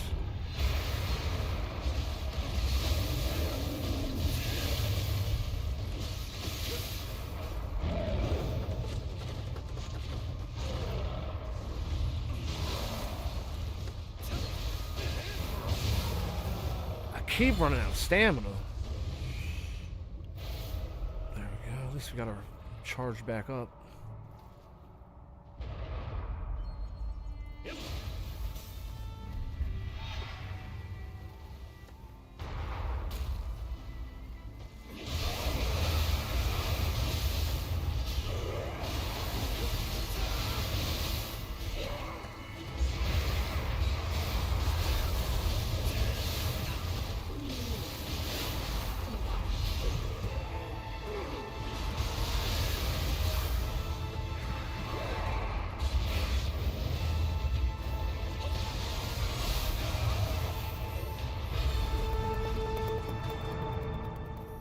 was sketchy.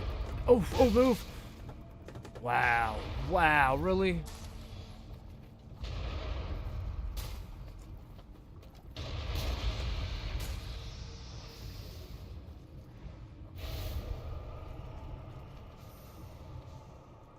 That part was a little sketchy, but we're good. Thought we were going to die there for a minute.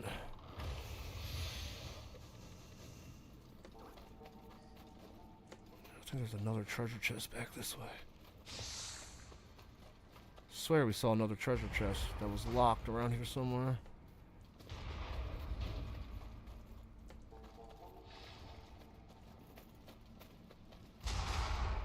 Swear I saw another locked treasure chest.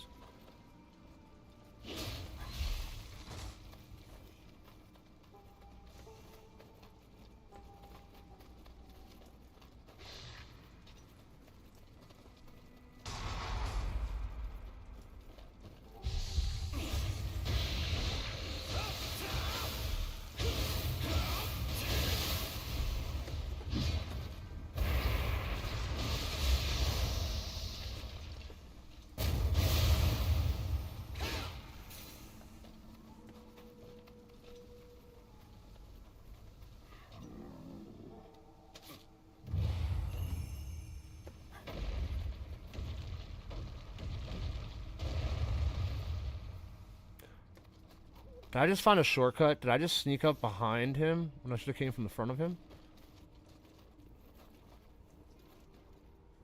Where am I? Where am I now? Oh shit, it was a shortcut.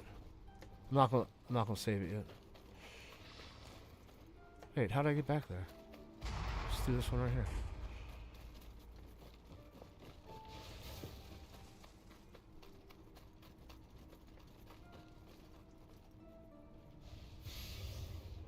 Oh wait, you know what? No, I'm not. Fuck it. I was going to, because then I would respawn at that fucking spot, but I don't want to fucking start over. Fuck that.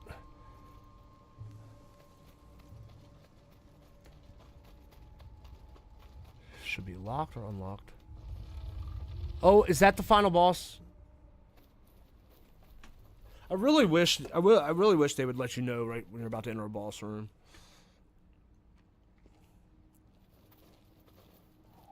I should have gone and explored the rest of that village first. If we die, we'll explore the rest of it first.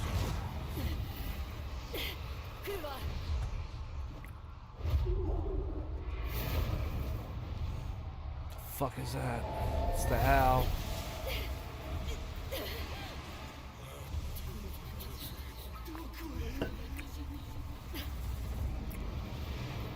After we beat this level, I'm gonna take like a 2-minute break and go grab a drink. Use the bathroom.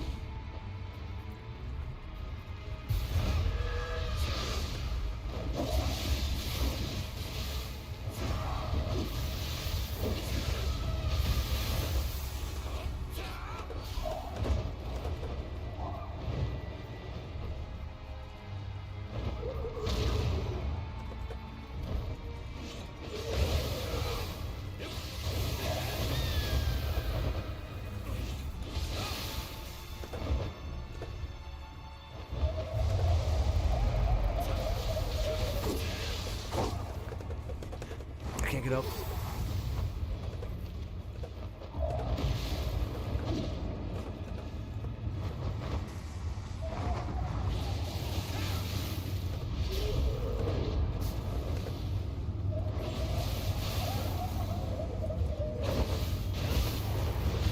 Dead. Damn.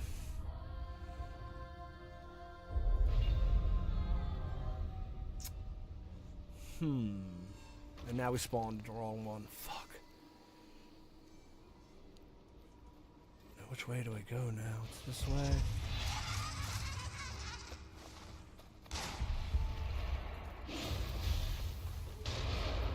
The way we didn't go is this way.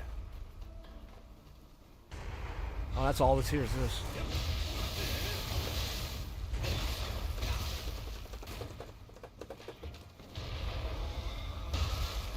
Get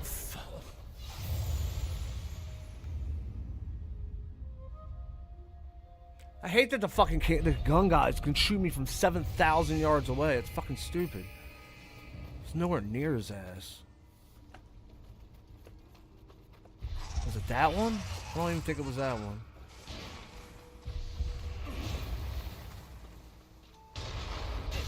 Jesus Christ, there's so many of them. I can't hit him. He's in a spot where I can't fucking hit him. Oh, now I can.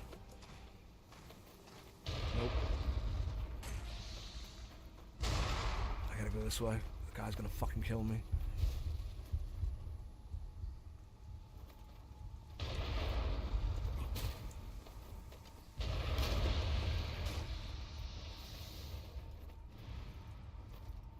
Fuck's that other one at?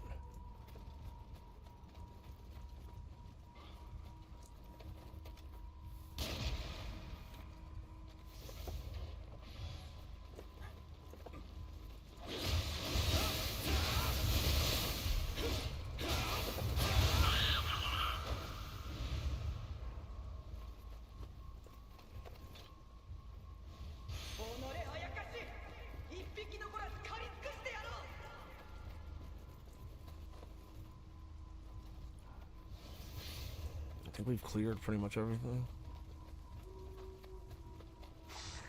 Oh, one more spot I want to go check real quick. How do we get up there? How do we get on top of these houses? How the fuck?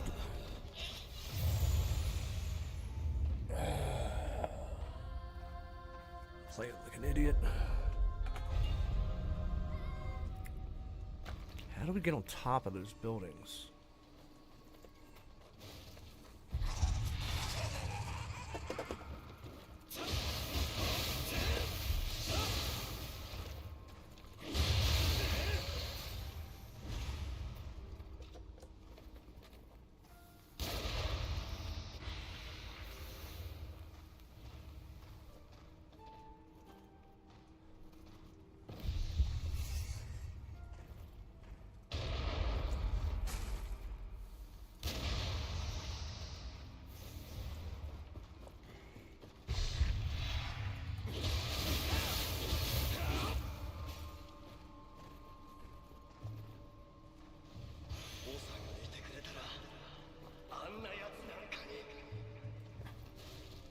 There's an enemy right there.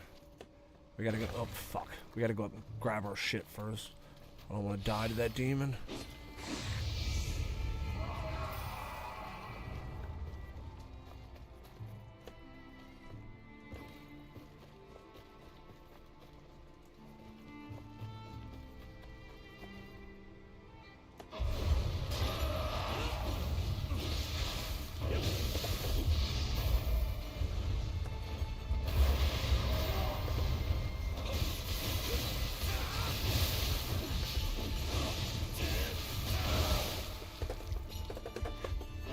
Couldn't fucking. Okay, I gotta walk away for a second. I'm a fucking monkey. God damn. Fuck, man. Those guys are so fucking annoying, man.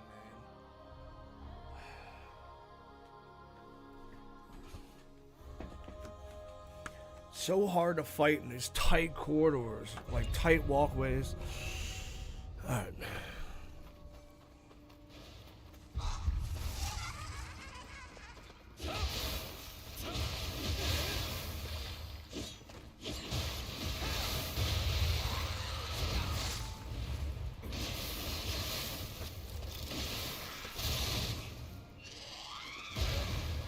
I can't figure out why my perfect keys aren't fucking working, but every time I go to do it, it doesn't give it to me.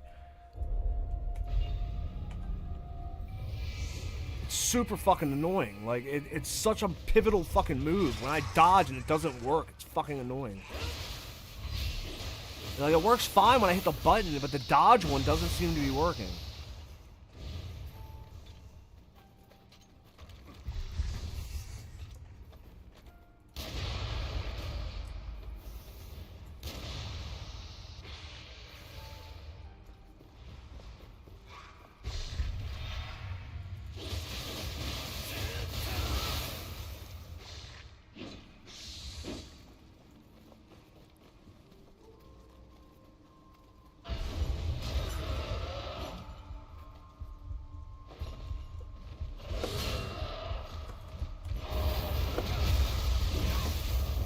course, he does that move exactly when I do my shit that needs to hit him while he's on the ground.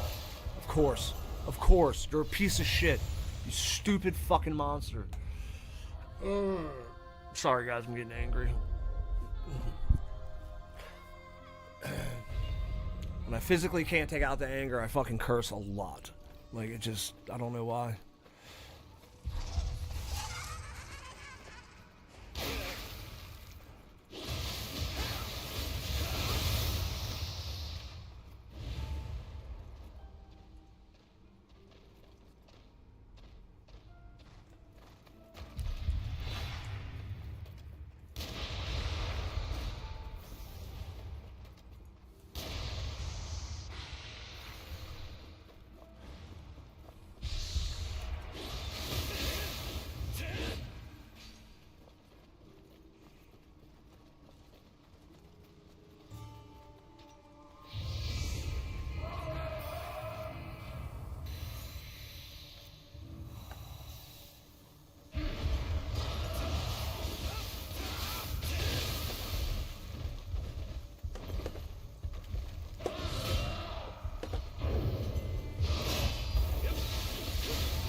Can I even get down to where he's at? Yeah, I can.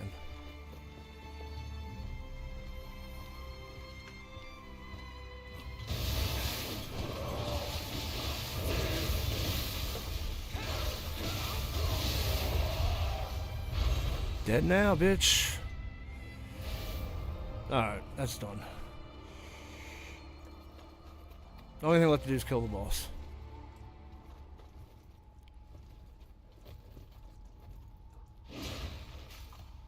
Oh. Glad we came back here. Come on, little guy. There we go.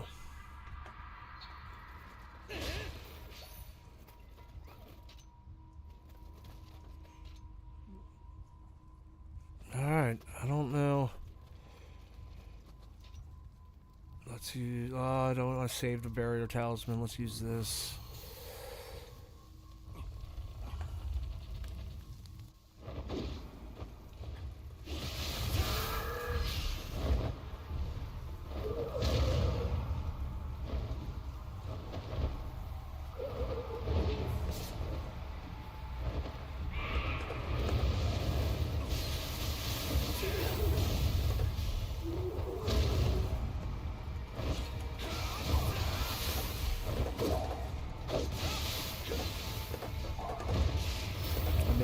I missed my...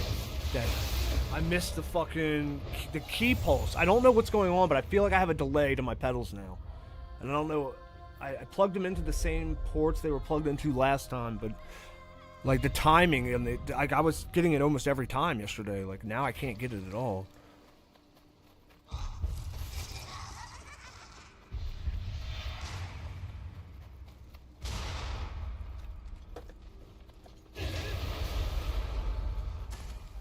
We're gonna run in with this.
Oh, it broke him out of that phase really fast. That's good.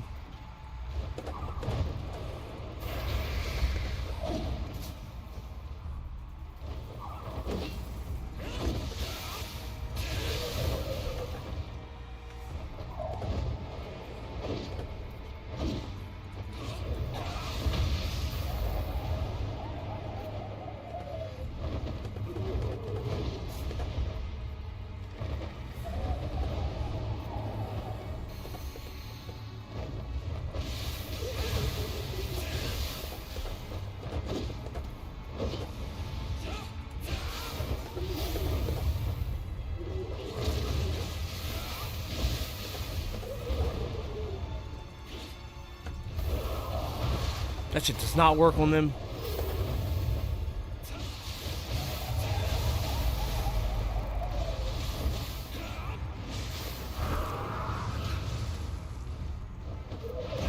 I'm dead.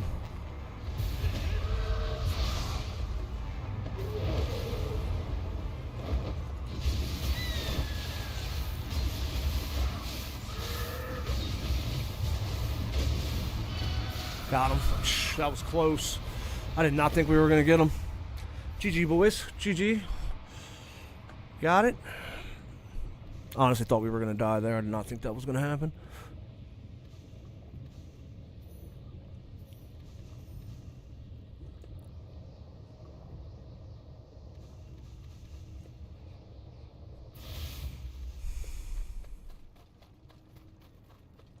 I'm glad this level's over. I don't like this map. This map is super confusing. Thanks, Moon. So in position. Alright, next mission. Alright, I'm gonna go grab a drink while we load up the next mission. Be back in like a minute.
掟を守り、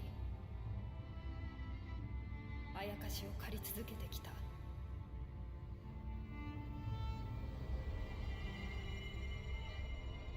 ソハヤの刀が光を取り戻す時、常闇を払い亡者を清めると聞く。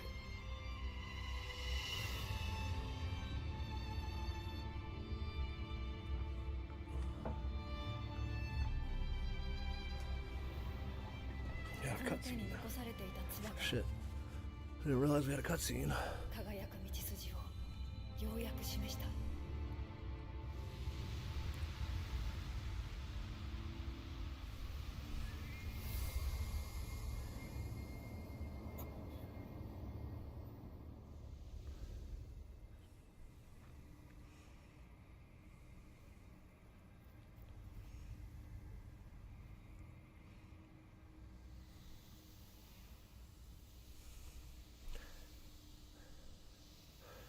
We're gonna watch some videos in a little bit, guys. I was trying to wait for some more people to get in here.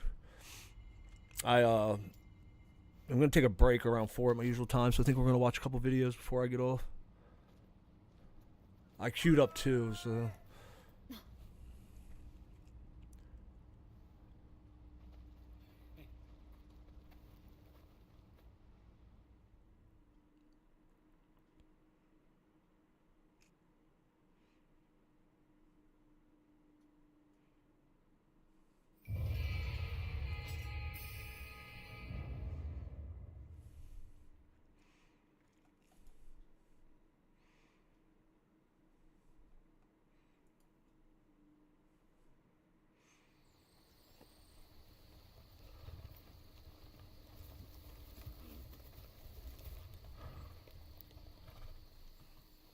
松永男児を久秀信長様の道案いに参じよう。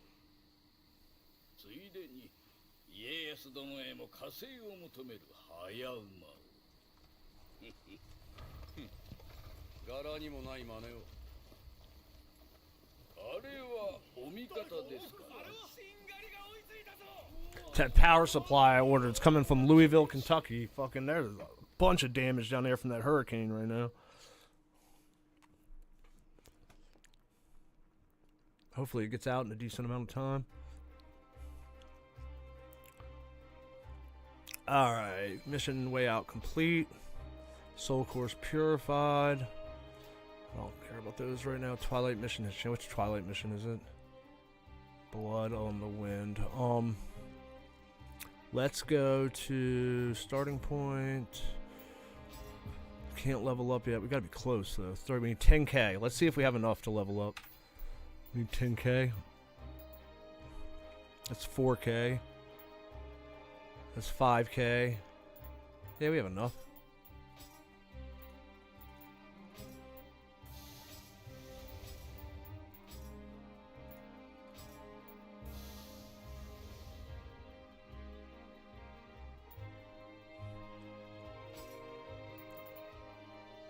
So that was...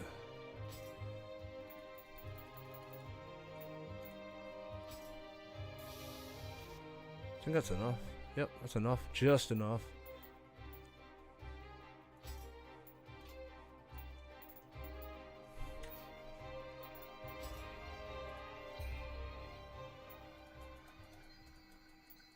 Definitely gonna put it into that. Alright, and then... Hidden Tea House. Clan battle information. What? What is this? Nice to see a customer. Tea rooms probably enjoy place straddles the realm of Otherworld, but I suspect you realize that already. Cursed blood, yours, I'm familiar with the other realm. Please take no offense, I have quite a fondness for things out of the ordinary. Oh, well. Alright, come on, my guy.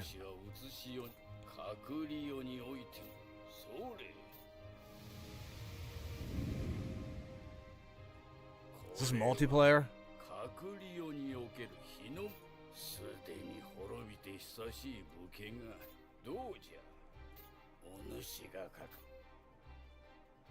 What?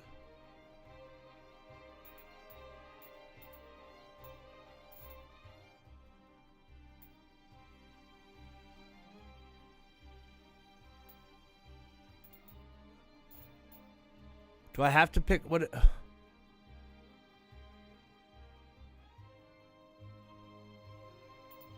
What the fuck is this?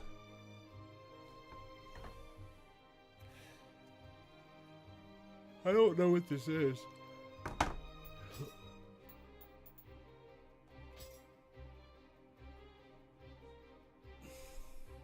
Yeah, this is multiplayer. Unless you pledge to alliance to a clan, you cannot participate in clan battles and receive boons from crest protection. Should I just join a random one? Like, I don't know.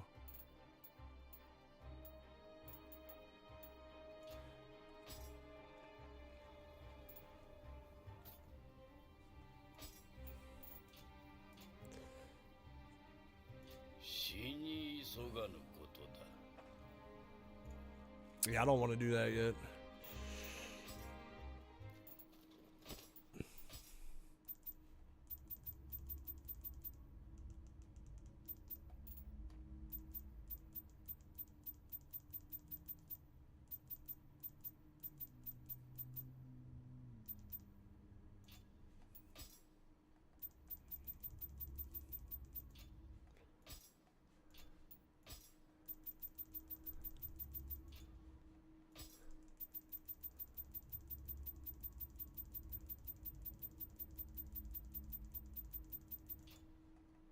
Hey, which... There it is.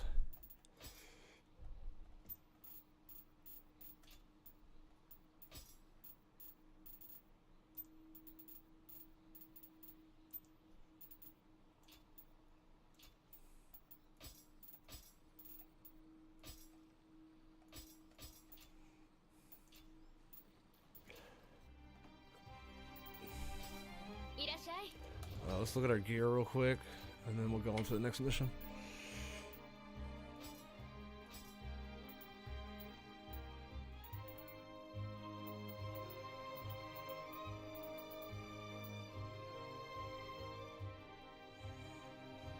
Damn.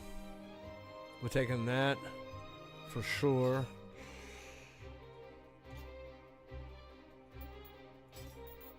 Where was the one I was just using?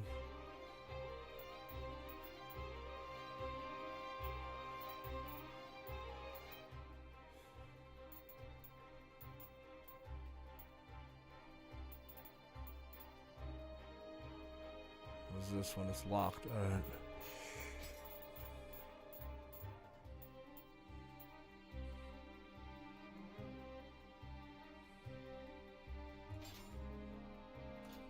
Alright.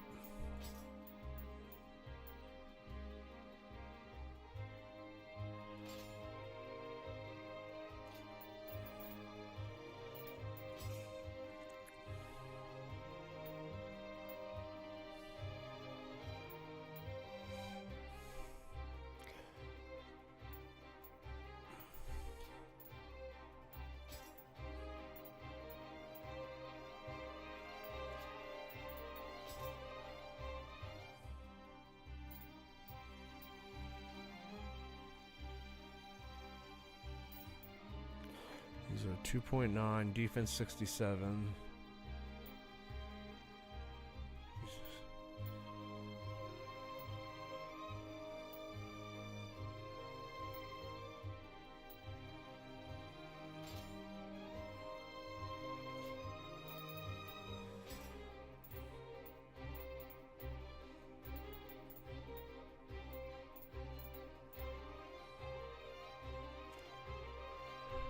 That's definitely better.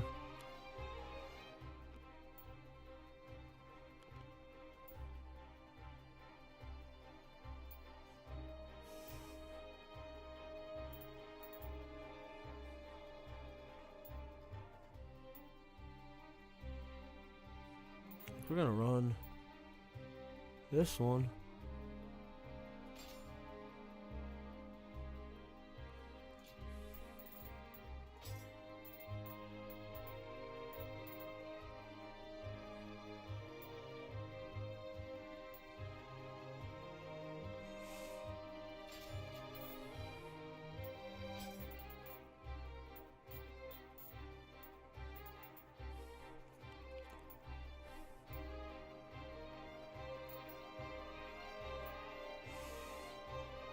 Trying to get winded recovery on another one of these is going to be a pain in the ass. Alright, that's done. Magic. We were going for protection talisman, right? Right here. We need to clear that mission still.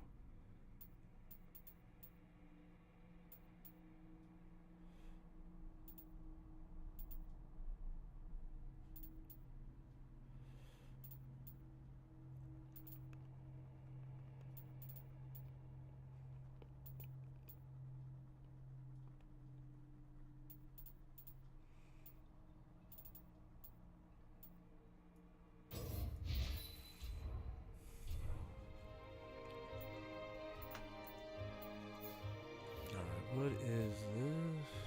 Oh, actually, no, hold on. We gotta go to the blacksmith real quick. いらっしゃい。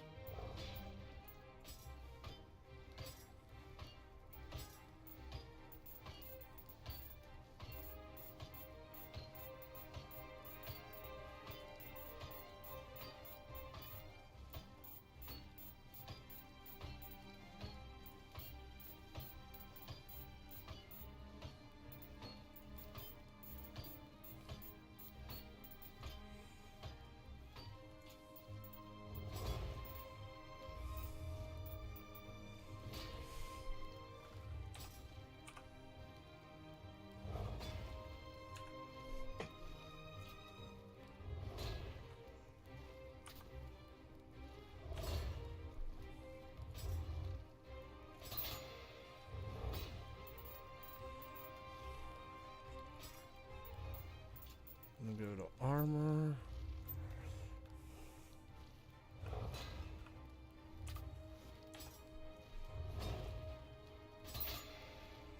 Alright, there we go. Now we can go. We have empty inventory. Submission. Clear. Wait. Clear learning lesson.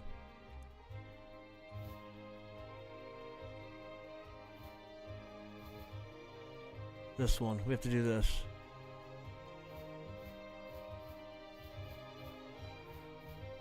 That's 63. 62.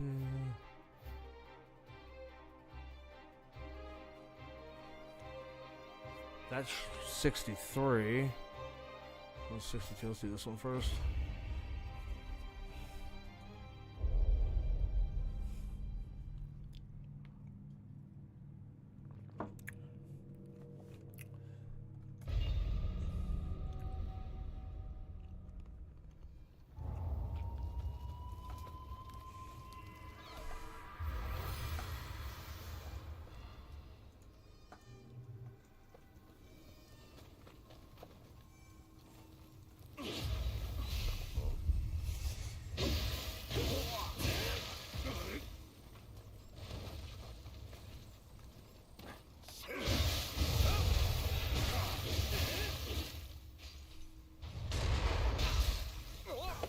Whoa, bro. That was close. He almost knocked me off with that fucking cannon.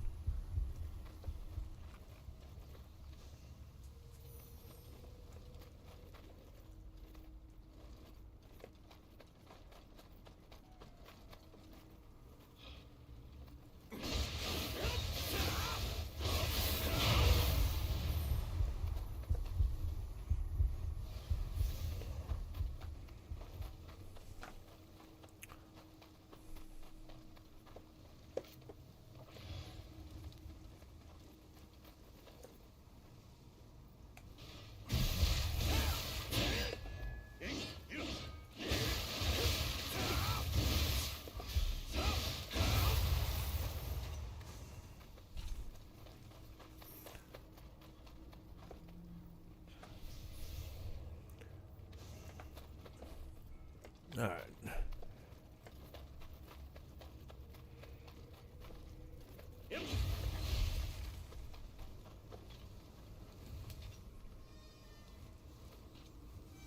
Wait, what? Just came back the way we came.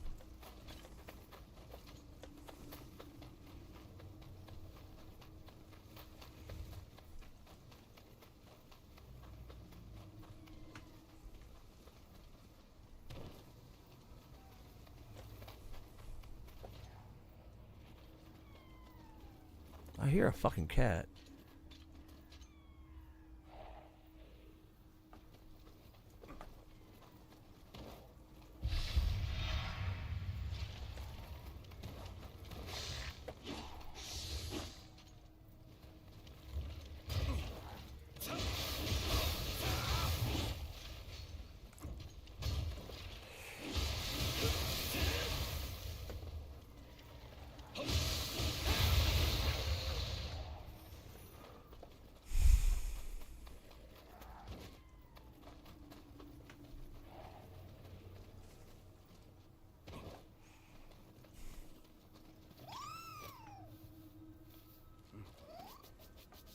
Come on, kitty, kitty, let's go.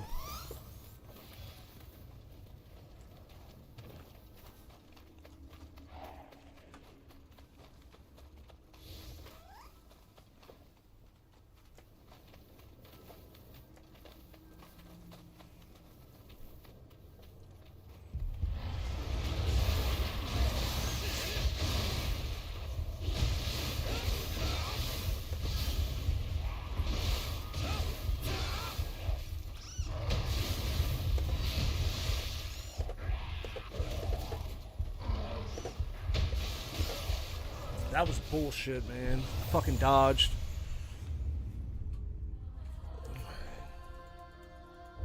Just run straight back to that spot.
That Cyclone, man, makes such a big difference in damage.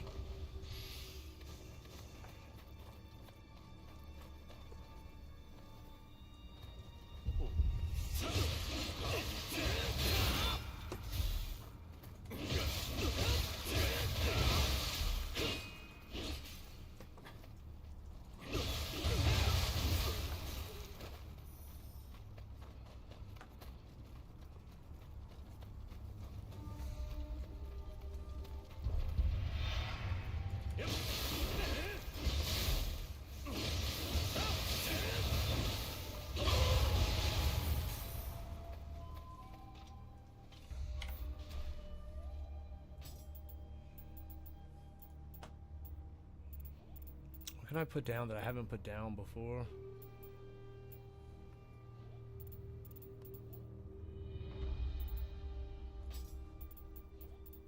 I think last time I dropped this, he gave me a bunch of spirit stones.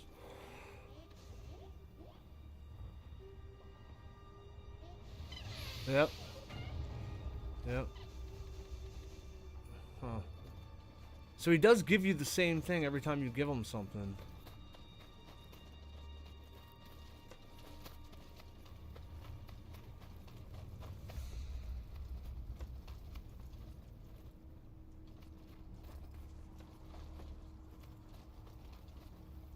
I've already been up here.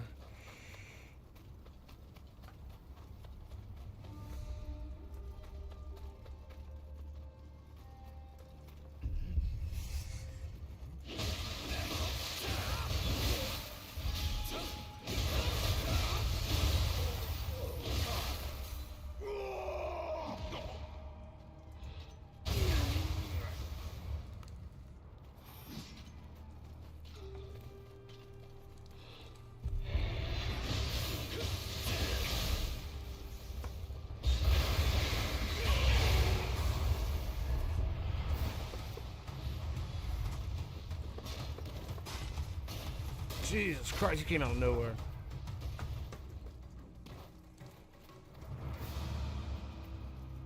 Where'd he go? Where the fuck did he go?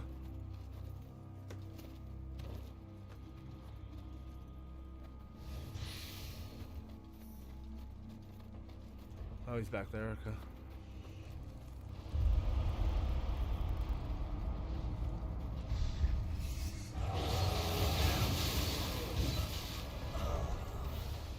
He one-shot me.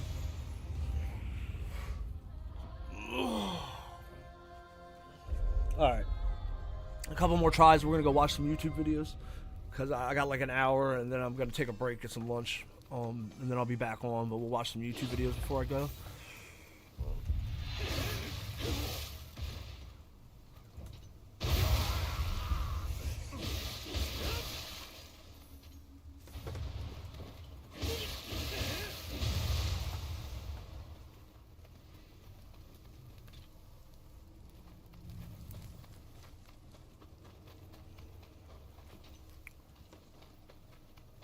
That goes up. Where does down go?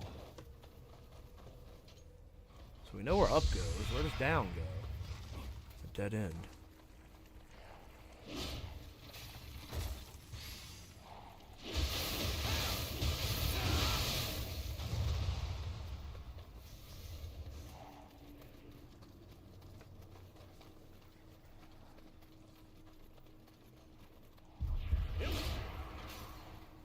How do you get inside to where he is?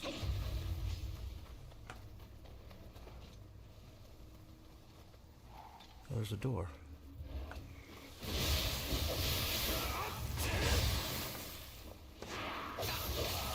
Oh, come on, man. Oh. Alright. We'll give that one more attempt. I didn't expect that attempt to be that fast.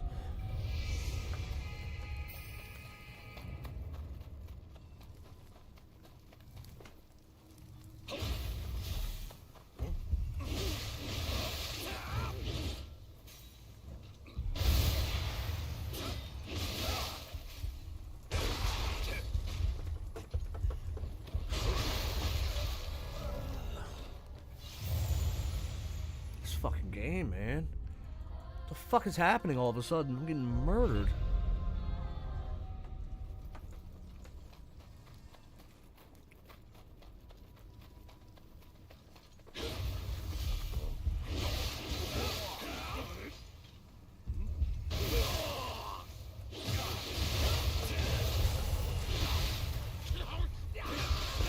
no. Yeah, bitch. Knocked you off instead.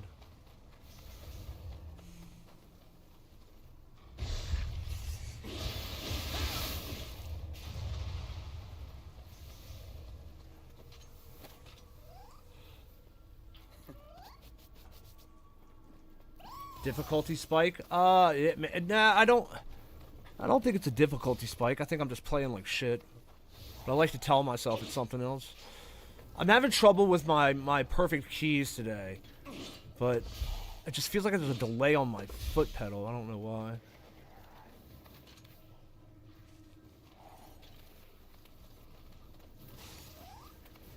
It didn't even trigger him. Wow.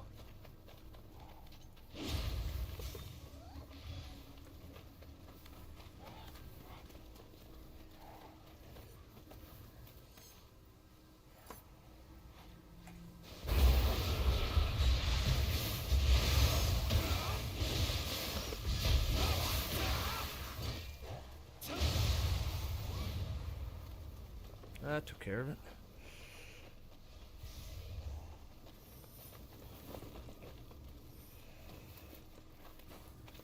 Alright, now we gotta go up. Up and away. Up and away. Up and away. Taking the mouse, so fuck what they say. Where are we going to go this way?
We hit each other at the same time.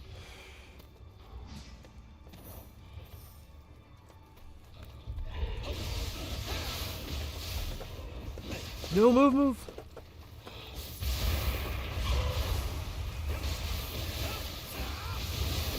How does he fucking... Oh my god, I hate when they do that. Alright, we're gonna call it for right here for right now. We're gonna go watch a couple videos, and I'm gonna hop off and eat lunch, and then we'll be back on to finish this up. Let's see what videos we got today. We'll just pick this up in like a few hours when we come back.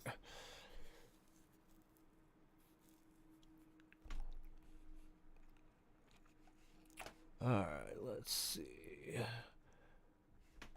Let me pull it up.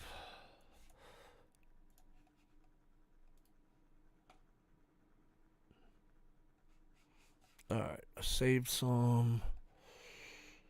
Wait, no, this side.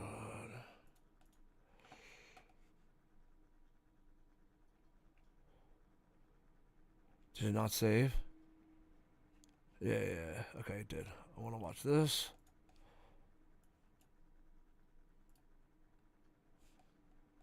So this is about the new Ghost of Tsushima. I wanted to watch this, so I figured I'd watch it on stream. Oh, hold on a second. Let me pull it up. I forgot that the stupid monitor changed. There it is. So, this is Legendary Drops. He's got 175K. He makes really good gaming videos.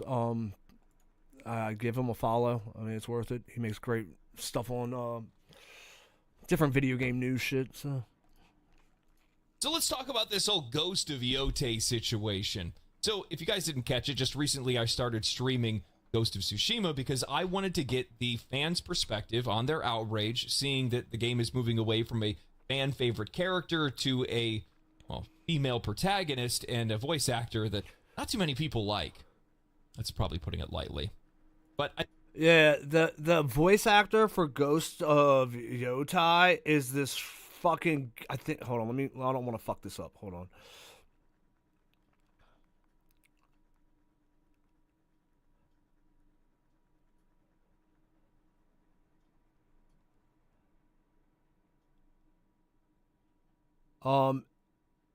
Yeah, it's a video game journalist activist.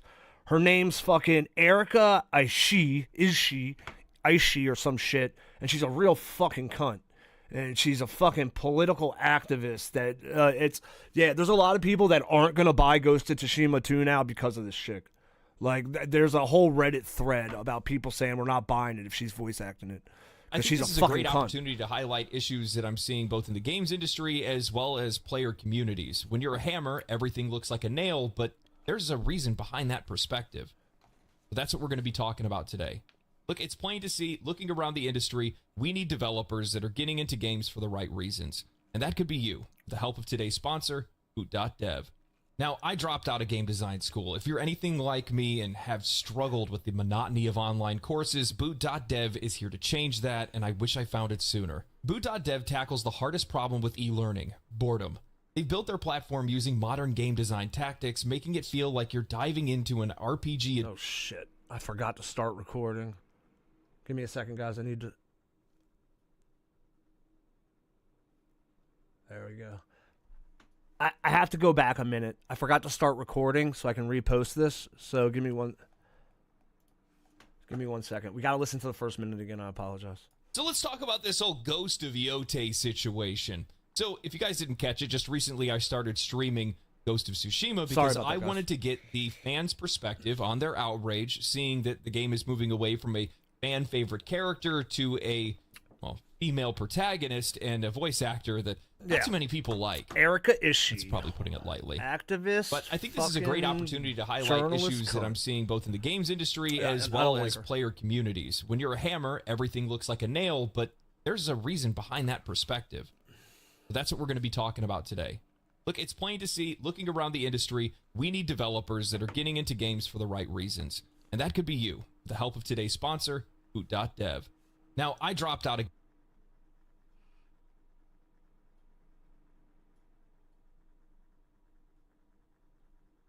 today.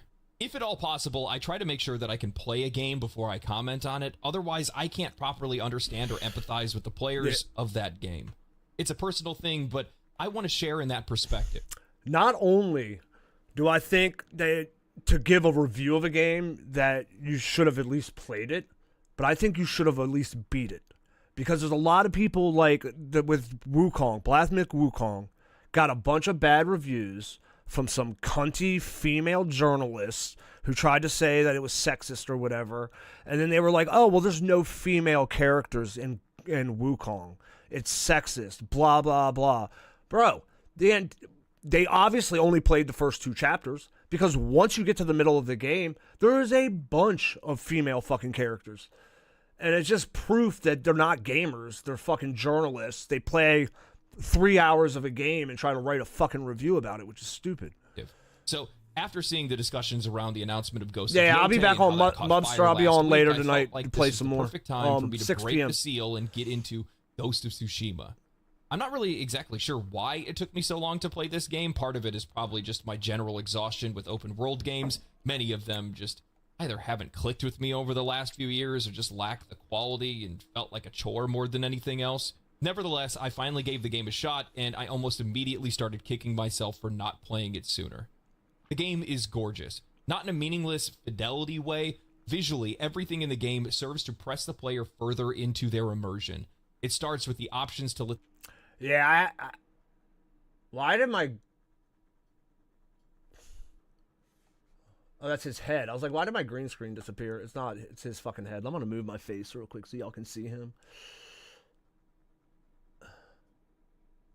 They so Ghost of Tsushima is a beautiful game. Like it is one of the prettiest games I've played in a minute. Let the player play the game in The different HDR cinematic on it's really good. presentations, even make it like an old black and white samurai movie. And it continues forth with the lush grass and trees, realistic shadows and lighting and the wind and more. The game's themes and how well it captures the period's views on samurai, honor, wisdom, loyalty, and self-control. The incredible performances from the voice actors and the writing, crafting believable and rich characters with personality and emotion. The combat is creative, engaging, and rewarding. The game's story is delivered.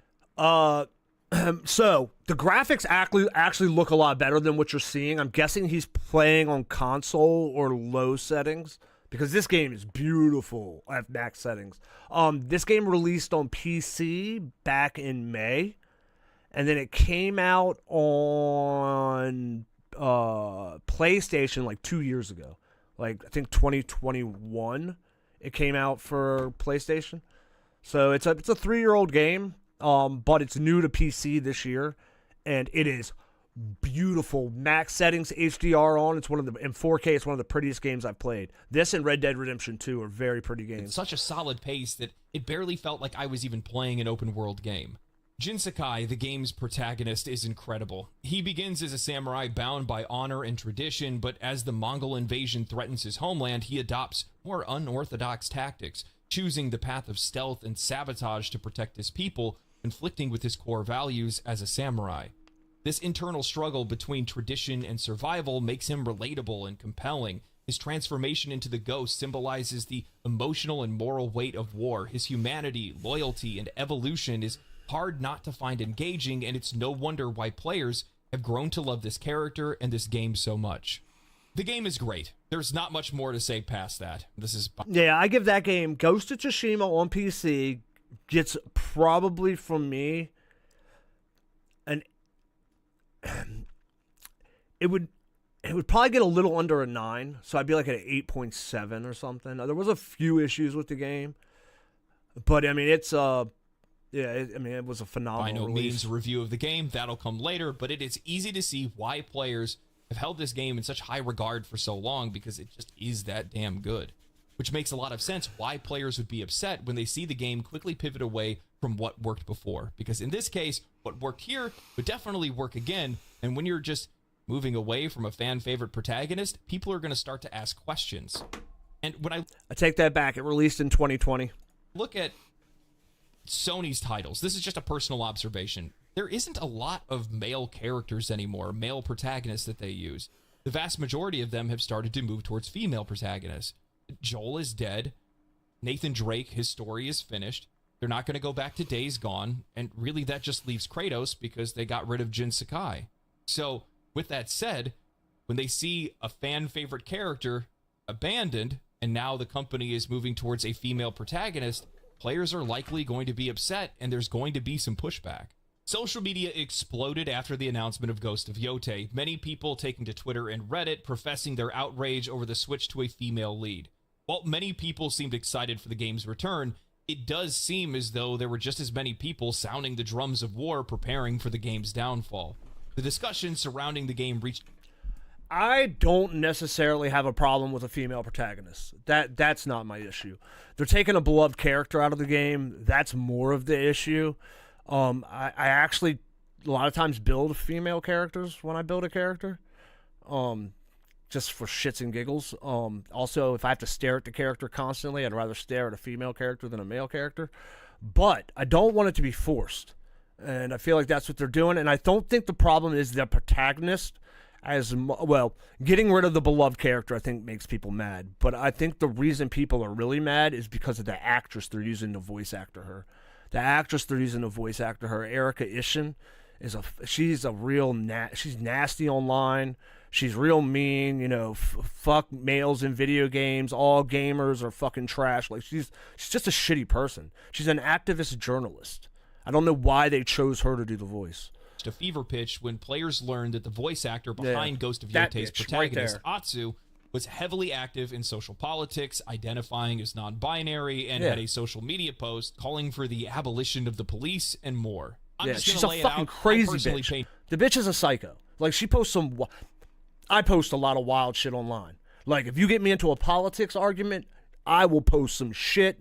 Well, put it to you this way: I've been banned off of multiple fucking platforms. So, like, I'll post some shit. Like, my political leanings and shit, like, are pretty staunch. They don't fucking change. But, like, the shit she posts, man, like, no mind to who the voice actor is in a video game. Their political leanings and ideologies tend to have a little effect Like, on the game itself, as I don't care if people want to argue politics. I don't care who you vote for. I don't care who you support. I mean, at this point, I think if you're supporting the Democrats in the United States, there might be a little bit of an issue. But, like, they aren't involved with the development process. We don't want it in our games. Like, why put it in our video games? Like, when I log into a video game, I don't want to deal with politics and fucking and DEI and fucking political fucking storyline. Like, I don't want an agenda. And if you put an agenda in your game, I just won't play it. Like, I literally won't play your game. Gonna lay it out. I personally pay no mind to who the voice actor is in a video game. Their political leanings and ideologies tend to have a little effect on the game itself, as they aren't involved with the development process It's true, in a but meaningful she's a way. fucking nasty person. Look at actors and actresses in Hollywood. The vast majority of them are insufferable outside of their films or the shows that they're on. Roger Clark, the voice actor for Arthur Morgan in Red Dead Redemption, responded to the outrage saying that, "I haven't seen one single complaint about playing as a female protagonist. All I see are reactions to the complaining. Once again, a minority of gamers being amplified for circulated clickbait and rage interaction. Ignore them. They're insignificant. Enjoy the game." A stance that many people would likely disagree with, but a perspective on games and gaming communities that had no impact on the games that he's been in. With that said, I don't think it's fair to wave off player criticism. It's pattern recognition and exhaustion. As I mentioned earlier, male roles in PlayStation titles are slowly but surely being eliminated. Corporate initiatives from AAA studios around the world have pushed to make their games more inclusive and diverse, and social political messaging, heavily leaning into one direction, have been forced into many games. It just so happens that many of the games that tend to pander for the sake of pandering, whether it's leadership self-inserting or for tax relief purposes, players have begun to correlate bad games with whatever they perceive as woke or DEI. And that's the fault of the industry. Corporations are not and should not be, under any circumstances, the arbiters of morality. Diversity, inclusivity, giving players, regardless of their gender, sexuality, or race, games that they can feel represented by or entertainment that they can relate to is an inherently good thing, but it's perverted by personal agendas and self-aggrandizement, leading to products that feel inauthentic and lack quality. That's the problem, is the inauthenticity. If you built the whole story around that protagonist, like, that's not the problem. It's when you shoehorn in shit.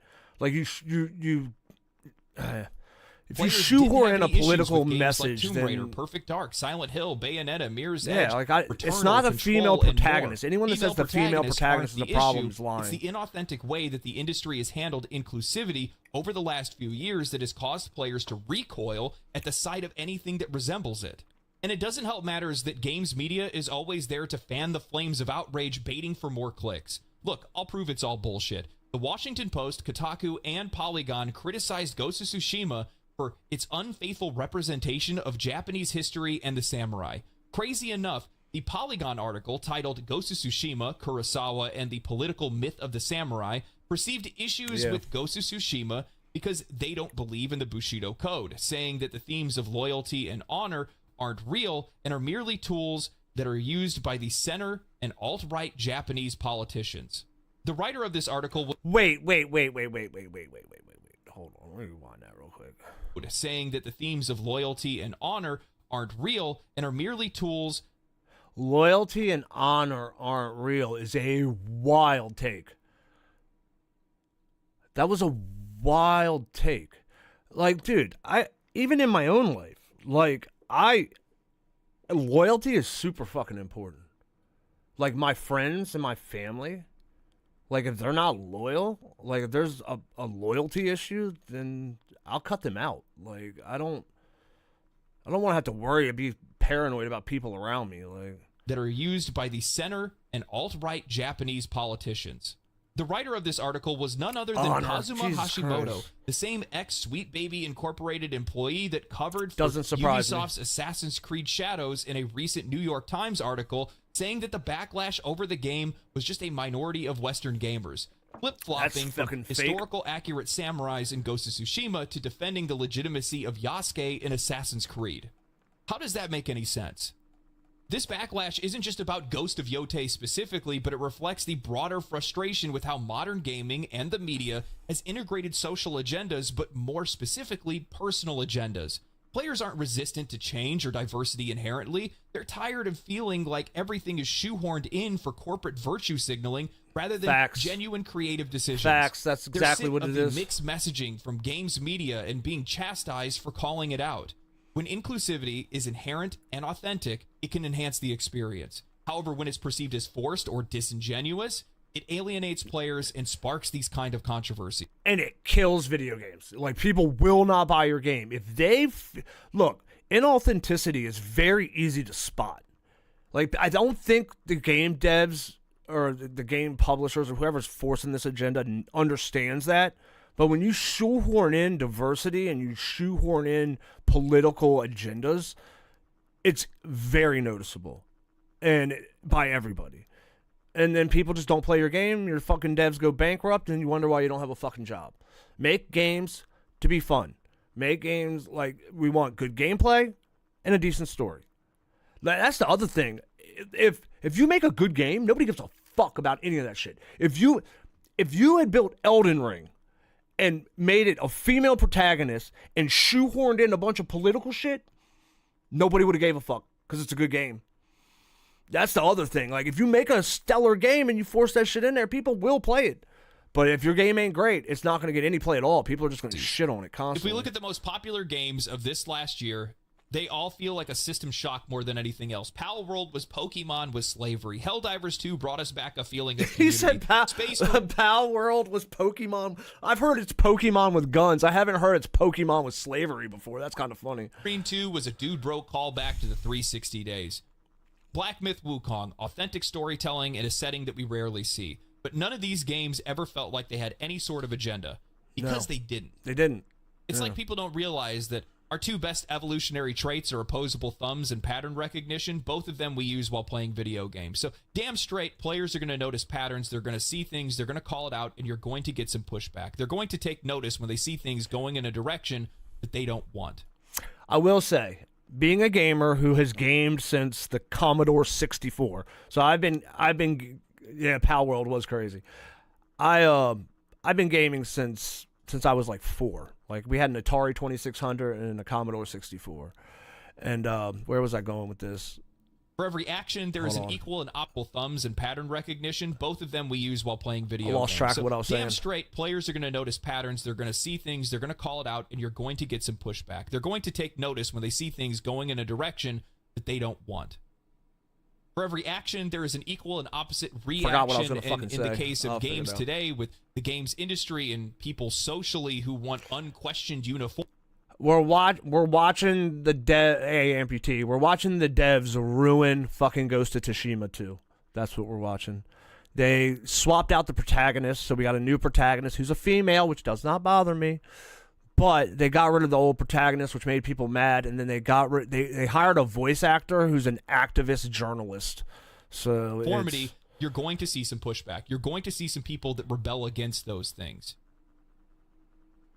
It's up to Ghost of Yotei to prove that it's not one of those games. Hopefully it's not. I want y'all to understand, I'm going to play Ghost of Tsushima too, regardless if I don't like this voice actors. If it's a good game, nobody will care. But if you shoehorn that chick in and then made a shitty game, dude, people are going to be mad as fuck. Like, Ed, looking at some of the criticism, looking at some of the skepticism, while some of it is valid, there are times where this conversation can overstep itself. And this time, I think it has. As customers, we should always be skeptical before a game's release. It doesn't matter if it's your favorite studio or your favorite franchise or whatever. Games can and will disappoint you if you sign up to them, no questions asked, after seeing a trailer. The same can be said for the games that we write off. Players were heavily skeptical of Black Myth Wukong before its release. Many players thought the game was going to be a scam following... Never thought that. I don't know why people thought, because it had we hadn't seen a lot about it since its initial trailer release. But I knew it was going to be a good game. I knew it was coming. They had been in development for so In long. the footsteps of the day before, an unproven Chinese studio releasing a game that looked to exceed the quality of modern releases Unproven, but published by Tencent, which is like one of the biggest companies in all of China. seems a little too good to be true. And many of those skeptics were proven wrong, myself included. I've seen a lot of people drawing comparisons and pointing out the issues that Ubisoft's Assassin's Creed Shadows is going through, and from my perspective, it's not a fair comparison to make. No, with it's not Ghost a of fair, Yotei. not a fair With comparison Ubisoft, at all. We have a developer with a tried and true history of disappointing their fans, blatant agenda-driven content, horrible workplace culture, and painfully mediocre games. Sucker Punch isn't that. It doesn't mean that they can't be that, but their last game was only 4 years ago, and I personally don't see any reason to write them off just because their next game has a female protagonist. And No, the voice I'm not actors writing say it some off. cringe I just things don't on like the the- I don't internet. like the I feel voice like this is actors. a can't see the forest through the trees kind of moment. I recently watched the debate between Actman and Andy Pants Gaming, and he said something that I think is important to keep in mind. So the thing about the word woke is it harkens back to that old story we all read and were taught when we were Boy That growing Cried up, Wolf. The Boy Who Cried Wolf. These days it's the boy who cried woke. That's not There it. is so much disingenuous I don't agree with this take. criticism using the word woke. The word is so liberally applied to everything because there are so many online grifters who produce daily outrage content that are saying this. I remember what I was going to say now. As someone who's played video games since the early 80s, I'm proud of gamers and the gaming. I'm proud of gamers taking on the gaming industry and fighting back against this shit. Like, one of the few industries, like, if you look at it in movies, like, shit like that, gamers band together, lock and step. Like, we have broke, 3 different developers at this point that tried to put out woke shit and then got fucking done. Like, their companies are done at this point. How many gaming journalist companies have gone over and under in the last 6 months? Most of them. I'm proud of gamers. We came together and we said no to this This shit. thing is woke. You should be angry. You should be upset. Tune in tomorrow for episode 4169 on why Star Wars is woke now and why you should hate it and be mad and angry and upset. It's what happened to the words racist and sexist a few years ago. People were It's saying kinda like, right air about that. conditioning sexist and, you know, It's an overuse all of the this word. stupid shit is It's racist like and getting rid of the sexist, meaning. and it destroyed the meaning that those Yeah. words are supposed to have. The Boy Who Cried Racist, The Boy Who Cried Sexist, The Boy Who Cried Woke. These are 3 books in a volume. While nobody is to blame but the industry itself for creating this kind of environment for customers, I've always been a proponent of having a measured approach and a balanced perspective. We are losing the plot when we have people that are making lists telling players not to play Dark Souls, Terraria, Witcher 3, BioShock, Monster Hunter, Dragon's Dogma, and more. The problem with this approach is that genuine feedback gets lost in a sea of outrage. When an ex-Sony executive says, if you don't like it, don't buy it, I don't agree with that. I think that list is a good thing. I think, look, if you don't want to follow the list, don't follow the fucking list. But don't be mad that people made the list. If you don't shoehorn the shit into your games, there would be no list to begin with.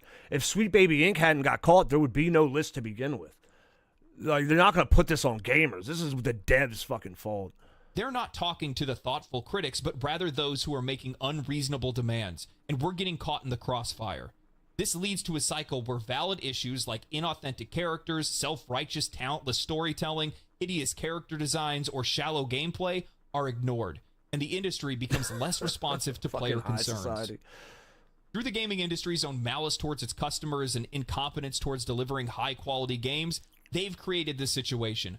They've turned audiences that would have not even had a second thought about the race or the gender of a main character into players who see anything that resembles inclusivity as inauthentic or having some sort of agenda. And it's sad to say that more times than not, they end up being right.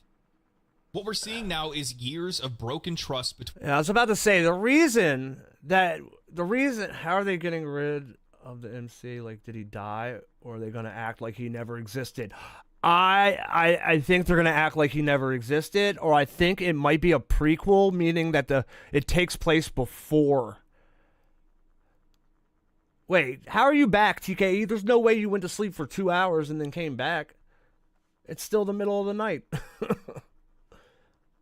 I have school today. Wait. But you You said it was 10 o'clock at night 2 hours ago, and you said I'd be back late. Wait, I'm confused. Between developers and players.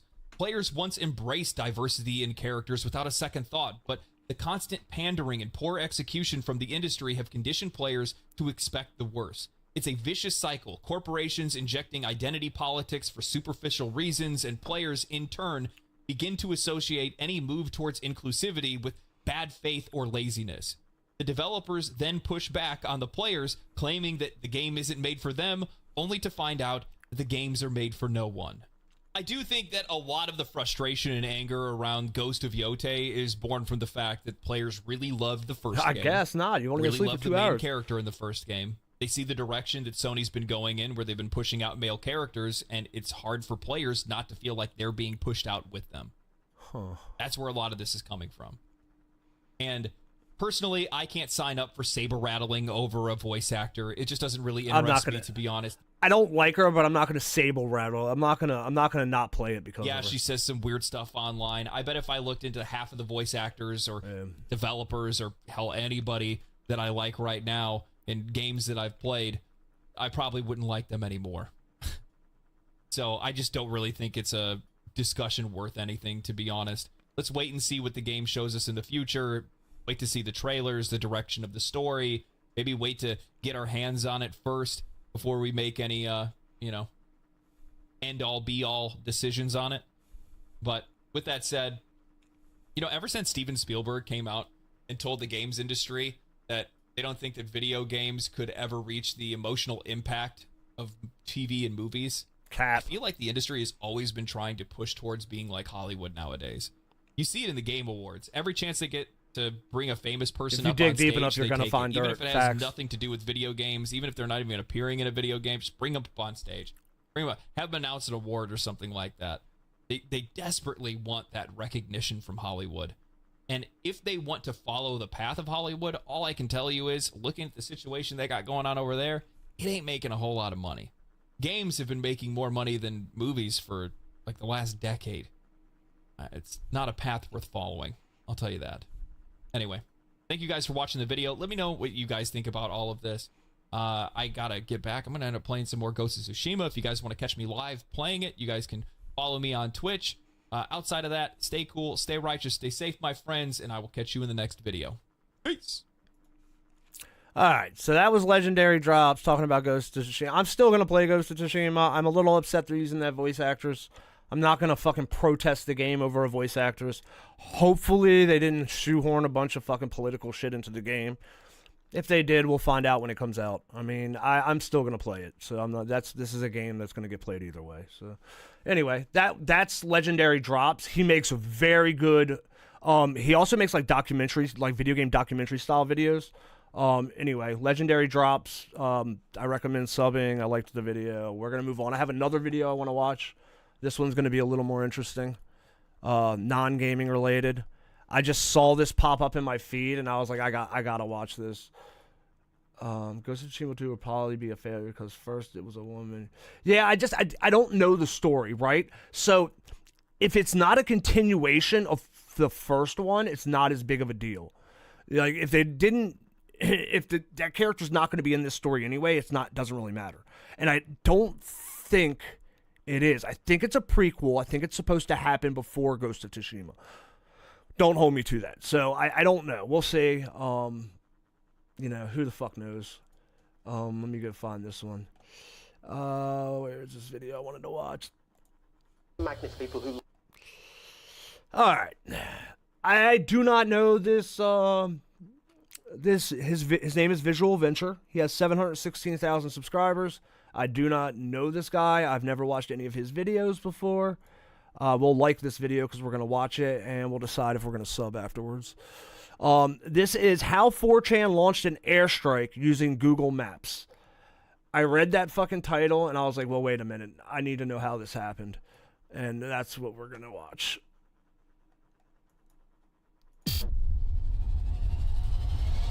A website called 4chan, and it's slowly evolved into sort of the dustbin of the internet, if you will. B is by far the most notorious forum, and referred to by many as of the internet. And it seemed to be a magnet to people who like to cause trouble.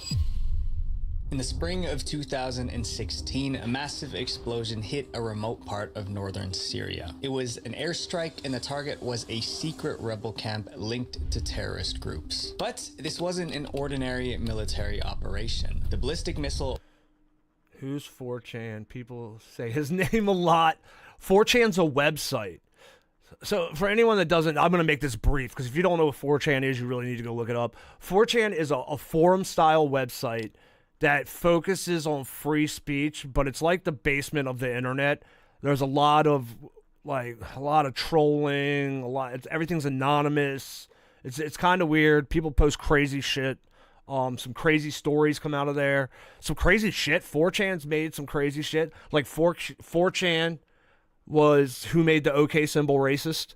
They posted an article about it and fucking tricked everybody in the fucking political sphere to make everyone think that was right. Like, they've done a bunch of shit. So it's interesting. Like, I've spent time on there before, not a ton, but I do go on it occasionally. So. It wasn't directed by military experts, but by a bunch of 4chan users, or in other words, internet trolls. So how did 4chan's chronically online users manage to change the course of a war? How did they get a missile strike off? The answer isn't what you expect. This is the insane story of how a group of nerdy internet trolls launched a military airstrike using Google Maps. This video idea was inspired by YouTuber Pezzle, who created an amazing video on it. What 4chan Wait. Should we watch? No, we'll watch this is one. capable of. It's hard to imagine that 4chan, a website where teenagers discuss comic books and cartoons, could influence something as serious as a military airstrike. It's almost scary to imagine. But in order to understand how 4chan was capable of this, we need to look at its insane history. In a 2014 headline, the Washington Post described 4chan as the internet's own boogeyman. That's a harsh description, but it's much nicer than this Reddit post that labeled 4chan as a site filled with losers and psychos. But surprisingly, when 4chan started, it was one of the friendliest places on the internet. When 4chan began, more than 15 years ago, it wasn't really the place that it is now. Launched in 2003 by a teenager named Christopher Poole, 4chan started as an online message board. It was designed to be a place for young people to have discussions and post images related to anime and manga. But from day one, there was something that separated 4chan from other forums. Unlike other communities, 4chan didn't have a registration system. This meant that 4chan users were allowed to post messages or pictures anonymously without revealing their real identities. But this feature was both a blessing and a curse. Because of the anonymity, 4chan users felt free to express their it's kind of like Twitter. The reason Twitter went with verified accounts, being anonymous makes people say wild shit. So if you're not anonymous, you don't say as wild shit. And this place is completely anonymous, so people say wild fucking shit. Honest thoughts without fear of judgment. However, that same anonymity meant that they could say virtually anything they want with practically zero accountability. Allowed users to anonymously post whatever, and that whatever quickly became pretty much anything offensive you can think of. The content on 4chan eventually got so toxic that the guy who created the website got summoned by the FBI and taken to court. And the reason why 4chan was capable of launching an airstrike was because of the kinds of people it attracts. There are different types of people on the site, ranging from your average neighbor to hackers that can dox you if you piss them off. 4chan users are often seen as nerds because of their interests, but they're some of the most highly intelligent, analytical, and focused people in the world. And yeah, I'm gonna the warning to anybody that doesn't know what 4chan is that heads over there. Like, you don't want to fuck with nerds on the internet that have unlimited time. 4chan is Twitter, but it's a mix with the dark web and Twitter. Yeah, kinda. If there's one person on the internet you do not want to fuck with, it's a nerd who has unlimited time, because he can make your life fucking miserable. Users, 4chan might just be the largest gathering of geniuses on the internet. You gotta watch. It didn't take long before they caused a bit of mischief. No one trolls better than 4chan. For instance, 4chan is known for organizing raids. In this case, raids are when a group of 4chan users get together to target another website, online community, or even a person. They flood the target with mean comments. Do y'all remember the raid? Not y'all probably weren't here for it. High Society, I think, was here for it, but we got raided by a forum maybe 3 weeks ago. And they did such a bad job. They showed up. It was like 10 people. They showed up in the stream and started posting weird shit. And it took me a second to get it. And then I realized, oh, okay, these guys are just trolling. And then they argued, like, the raid you survived. God, exactly. Bro, I survived the raid. Dude, these fuckers came in. They tried to troll me. I didn't bite. Like, I was like, who the fuck are these people? I didn't bite. So they started arguing with each other. And then for the next hour, they sat in my chat and argued with each other. It was a failed raid attempt. It was fucking hilarious. Like, one of the guys that showed up snitched on the other guys. He's like, yeah, they have tried to raid you, but I need to cut a clip of it. I don't remember what day it was on. People it was on funny. 4chan often participate in these It raids. was anticlimactic. That is spot on. on. In 2009, 4chan uploaded hundreds of adult videos onto YouTube just to cause confusion. The raid was organized by a 21-year-old 4chan user from Germany called Flaunty. He told the BBC, "I did it because YouTube keeps deleting music." It was part of a 4chan raid, and I asked Flaunty what his you're right, Amputee. It did look like a bunch of losers. I did look at it. I didn't sign up or anything, but I looked at it. 4chan. He replied to me, I suggest you don't go there if you don't want to see gross things. Another example was a Canadian radio show that held a contest for this was hilarious. I remember this. Whoever got the most online votes would be the winner. The people in charge thought that the winner would probably be one of Taylor Swift's teenage fans. So, this is kind of funny. So they set up a contest for people to go see Taylor Swift. Look at who wins. Because a prize was an opportunity to meet her. But 4chaners saw this as an opportunity to have some fun. Programmers on 4chan coded a specially made script running on more than 50 computers around the world. They rigged the votes to push a creepy 39-year-old man named Charles into the top spot. 4chaners said they wanted creepy Charles to meet Taylor Swift and sniff her hair. Charles won, but he was disqualified for irregular voting patterns. As you can probably tell by now, they are skilled. Stunts like these painted 4chan as a website of genius. Oh, no. They didn't finish that story. So how did these pranks turn into coordinated? Oh, no. They didn't finish that story. She ran the contest again. 4chan won again, this time for a school of the deaf. So a school of deaf people won a meeting or Taylor Swift to come to their school to play music or some shit. It was fucking hilarious. It was fucking hilarious. Coordinating an airstrike, arming up for the fight. 4chan is a reminder of how intense online communities can be, and sometimes stepping away from the chaos and reconnecting with the real world is what we all need. So I'm not sure if you guys noticed, but I literally wear this necklace every time I film a video, but ironically, this video is the one time I forgot to put it on. So what's especially cool about this necklace is that it is a reminder to touch grass. In every piece that Holzkern makes, they incorporate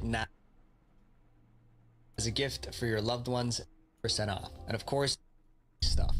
It all started when an anonymous 4chan user created a discussion board called Syria General, also known as SG. While most 4chan boards were about casual things like anime and memes, the SG board involved a real war. The Syria General discussion board talked about the conflict in Syria. And just to be clear, none of these are my personal opinions, I'm just stating the facts about what we've researched. The Syrian conflict started in 2011 when Syrians protested against President Bashar al-Assad. They wanted him to step down so they could have a more democratic government. But Assad's response was violent, turning protests into full-blown civil war. As the conflict worsened, rebel groups formed against Assad. To fight back, President Assad asked Russia for help, and by September 2015, Russia was providing air support, weapons, and troops. Around the peak of the Syrian civil war, the SG board on 4chan became popular. It was a hub where users discussed and debated about the conflict. However, most of the members of the board were in support of President Assad, often portraying him as a hero fighting against terrorism and rebellion. And these 4chaners were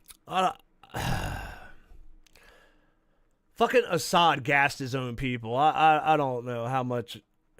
ready to make a difference. In May 2016, dude sleeping. Yeah, there's they a bunch of live finally streams got like their that on TikTok. chance. A video of Syrian rebels in a secret training camp was uploaded to YouTube. The group behind the video was called Jaish al-Izah, and forgive me if I'm probably butchering these pronunciations. Jaish al-Izah was formed as a rebel group in northern Syria, allegedly connected to Al-Qaeda and ISIS, and fought against President Assad's forces. Being a rebel group, they kept their base hidden, only appearing when it was time to fight. Jaish al-Izah managed to stay under the radar until they posted that YouTube video. The video showed rebel soldiers performing drills, practicing with weapons, and preparing for hand-to-hand combat. This was a mistake that cost them their lives. On May 30th, 2016, an anonymous 4chan user shared the rebel training video on the SG discussion board and started a threat. Bro, are they gonna find the location based on shit in the background? Because that would be pretty fucking amazing. I found a guy on TikTok that does that shit really fucking well.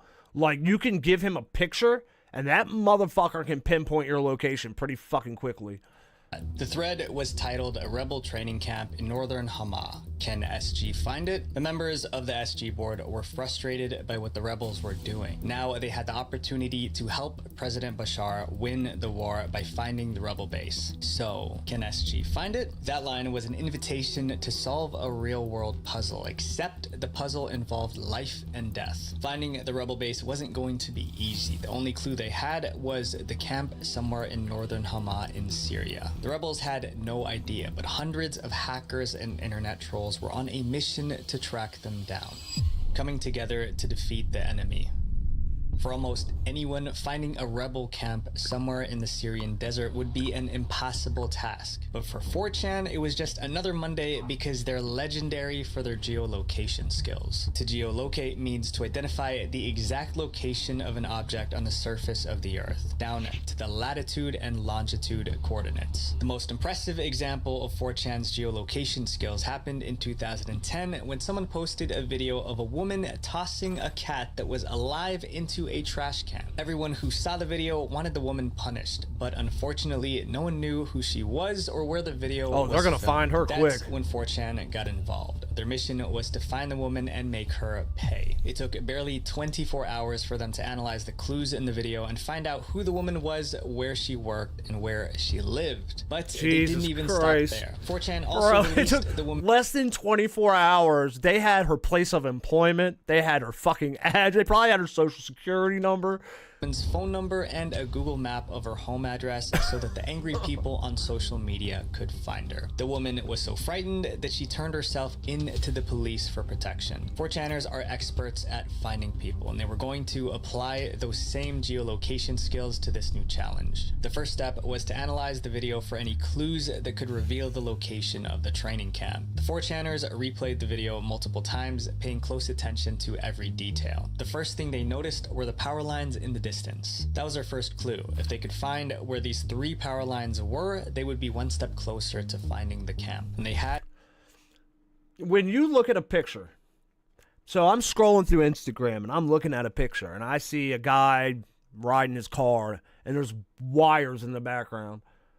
How the fuck do you pinpoint a location just off of fucking wires in the background?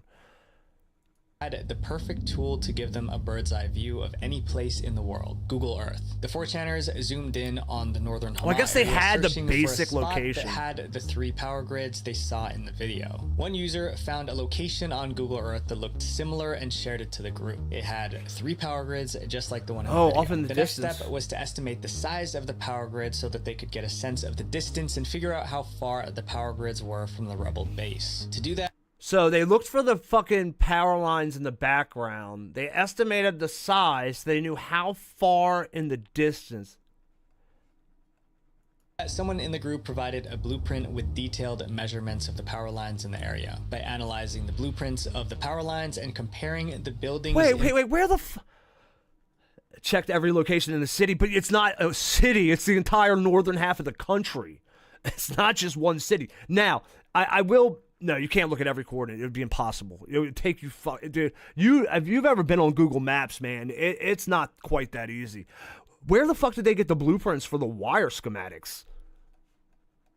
In the video to those on Google Earth, they pinpointed where the base could be, but they needed to be extra sure, so the 4chaners reviewed the video again to see if they could spot more landmarks. They matched the buildings in the video with those on Google Maps, but buildings nearby all looked the same, so they kept replaying the video searching for more clues. That's when they noticed the beams. In the training video, a building behind the soldiers had an unfinished roof made of 5 that's beams. gonna stick When out. they checked Google Maps, they saw a roof with 5 lines which were likely the beams. After confirming 3 details, the power grids, the building layout, and 5 matching beams, they knew they had the right location. They found the coordinates. Bro, if I ever end up in a war, I'm never posting a fucking picture.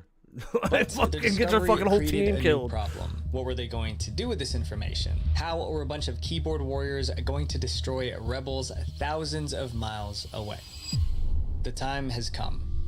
The members of 4chan were buzzing with excitement. However, simply finding the location wasn't enough. They needed to get this information into the hands of someone with the power to take action. And that's when they decided to forward the coordinates to a mysterious Twitter user named Ivan Sidoryenko. Ivan is a Russian journalist with a secret identity. Most people first he's heard about him KGB. through his Twitter account. There, Ivan would frequently post updates about the Syrian war, sharing news and opinions in favor of President Assad and the Syrian government. However, there were certain things about Ivan, the journalist, that didn't add up. The first red flag was his name. Ivan Sidoryenko was also the name of one of Russia's most lethal snipers from World War II, with about 500 confirmed kills. This made many people suspect Ivan's name was an alias to hide his true identity. But why would a journal need a secret identity? Another KGB. troubling thing about Ivan was his apparent high-level access to secret Russian military information. He's He'd KGB, report on bro. planned airstrikes Guaranteed. or other operations as soon as they happened, and Ivan's information was always right. This made many people believe that Ivan had serious connections to the Russian military, making him a powerful and intimidating figure online. They called Ivan a friend of Russia's Ministry of Defense. You got to remember,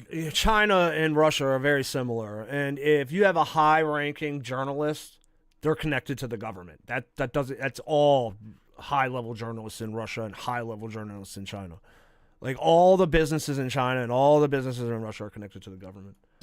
This made Ivan the perfect person for the 4chaners to forward their coordinates to. Lucky Who was for bombing them, there was Europe's already ATMs? someone on the SG board who had a direct line to Ivan. On May 30th, 2016, a 4chan user reached out to Ivan with a tweet. It read, "Hey, I think SG found the right place this time." And then they sent Ivan the coordinates. The 4chan user added, "Let us know if it's the right place. It sure looks like it." Ivan reviewed the coordinates and his response was short and cold. He said, "Done, thanks." Now comes the hardest part, waiting. Tension on the SG board was high. 4chaners kept refreshing their screens, waiting for any sign of the airstrike. They scrolled other threads to stay busy, but kept returning to see updates. They were used to trolling online, but this was on another level. Real lives could be lost because of what they've done. As the gravity of the situation began to weigh on them, the atmosphere in the group grew tense. They believed the rebel group had ties to Al-Qaeda and ISIS. This meant that they were the bad guys. Whatever the case, it was too late to turn back now. All they could do was wait. Hours passed, night came, and a new day began. May 31st, 2016. Just when it seemed nothing was going to happen, a breaking news alert flashed across their screens. The Russian military launched an airstrike on a rebel base in the Syrian desert. The coordinates matched the exact positions shared by the 4chan members. There was even footage showing the airstrike. The SG board erupted into celebration. Some cheered while others sat in stunned silence behind their laptops. They did it. I wonder if someone didn't expect that they could get a missile dropped on those people. By tapping on their keyboards in the safety of their homes, these young guys on 4chan ended many lives, for better or for worse. Ivan even acknowledged 4chan's role in the airstrike with a tweet. Location of a terrorist training camp thanks to SG. However, as they celebrated, one last piece of information was revealed. It made people wonder whether the 4chan users who located the rebel base were truly heroes or the worst of villains. Did 4chan target the right group? Although the 4chaners believed they were doing the right thing by targeting what they considered a terrorist group, others thought differently. In a Reddit post, a user explained that the group 4chan targeted might not have been terrorists at all. The Redditor pointed out the group was Jaish al-Izah, They're not a terrorist group, they're just a group among the many who want to remove the oppressive Assad regime. These 4chan idiots thought these guys would be terrorists simply because they were in good terms with Al-Qaeda. Jaish al-Islam has also not committed any terrorist acts. Simply put, 4chan might have helped launch an airstrike on freedom fighters who were only fighting for their rights. We can't know for sure if those rebels were terrorists or not. What we do know is that 4chan did something no internet forum has ever done before. They weren't soldiers, they weren't military, most of them were labeled nerds by a large portion of the internet. But with just laptops and Google Maps, they played a direct role in a lethal military operation. The event took place in 2016, but to this day, people on the internet talk about 4chan with fear and respect, and they should. Because with this airstrike, 4chan users proved that if we put our collective minds together, there's nothing stopping us. Visual Venture.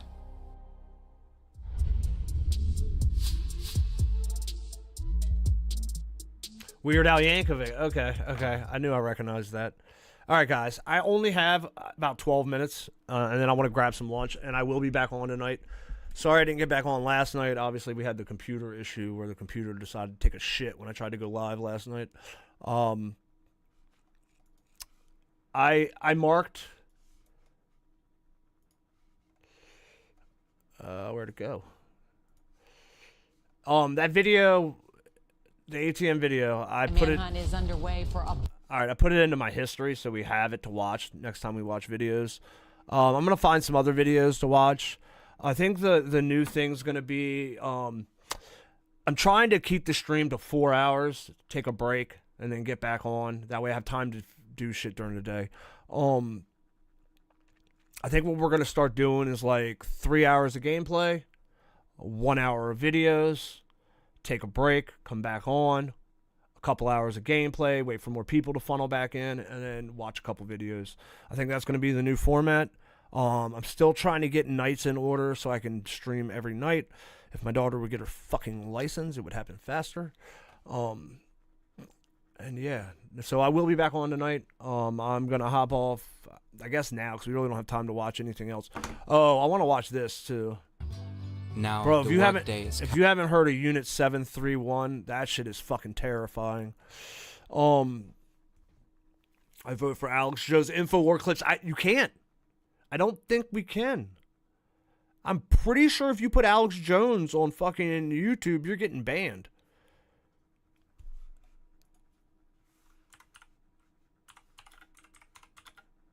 I will 100% watch Alex Jones clips if fucking it lets me. Okay, so you don't get banned for posting them. No InfoWars clips, though. Yeah, I have to look into that. I want to play it easy with that because they liable to take down my channel over that shit. They do not like Alex Jones at all.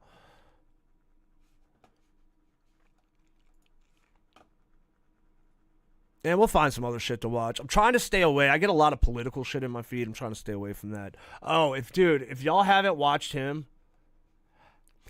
I highly recommend this channel. This is Magnates Media.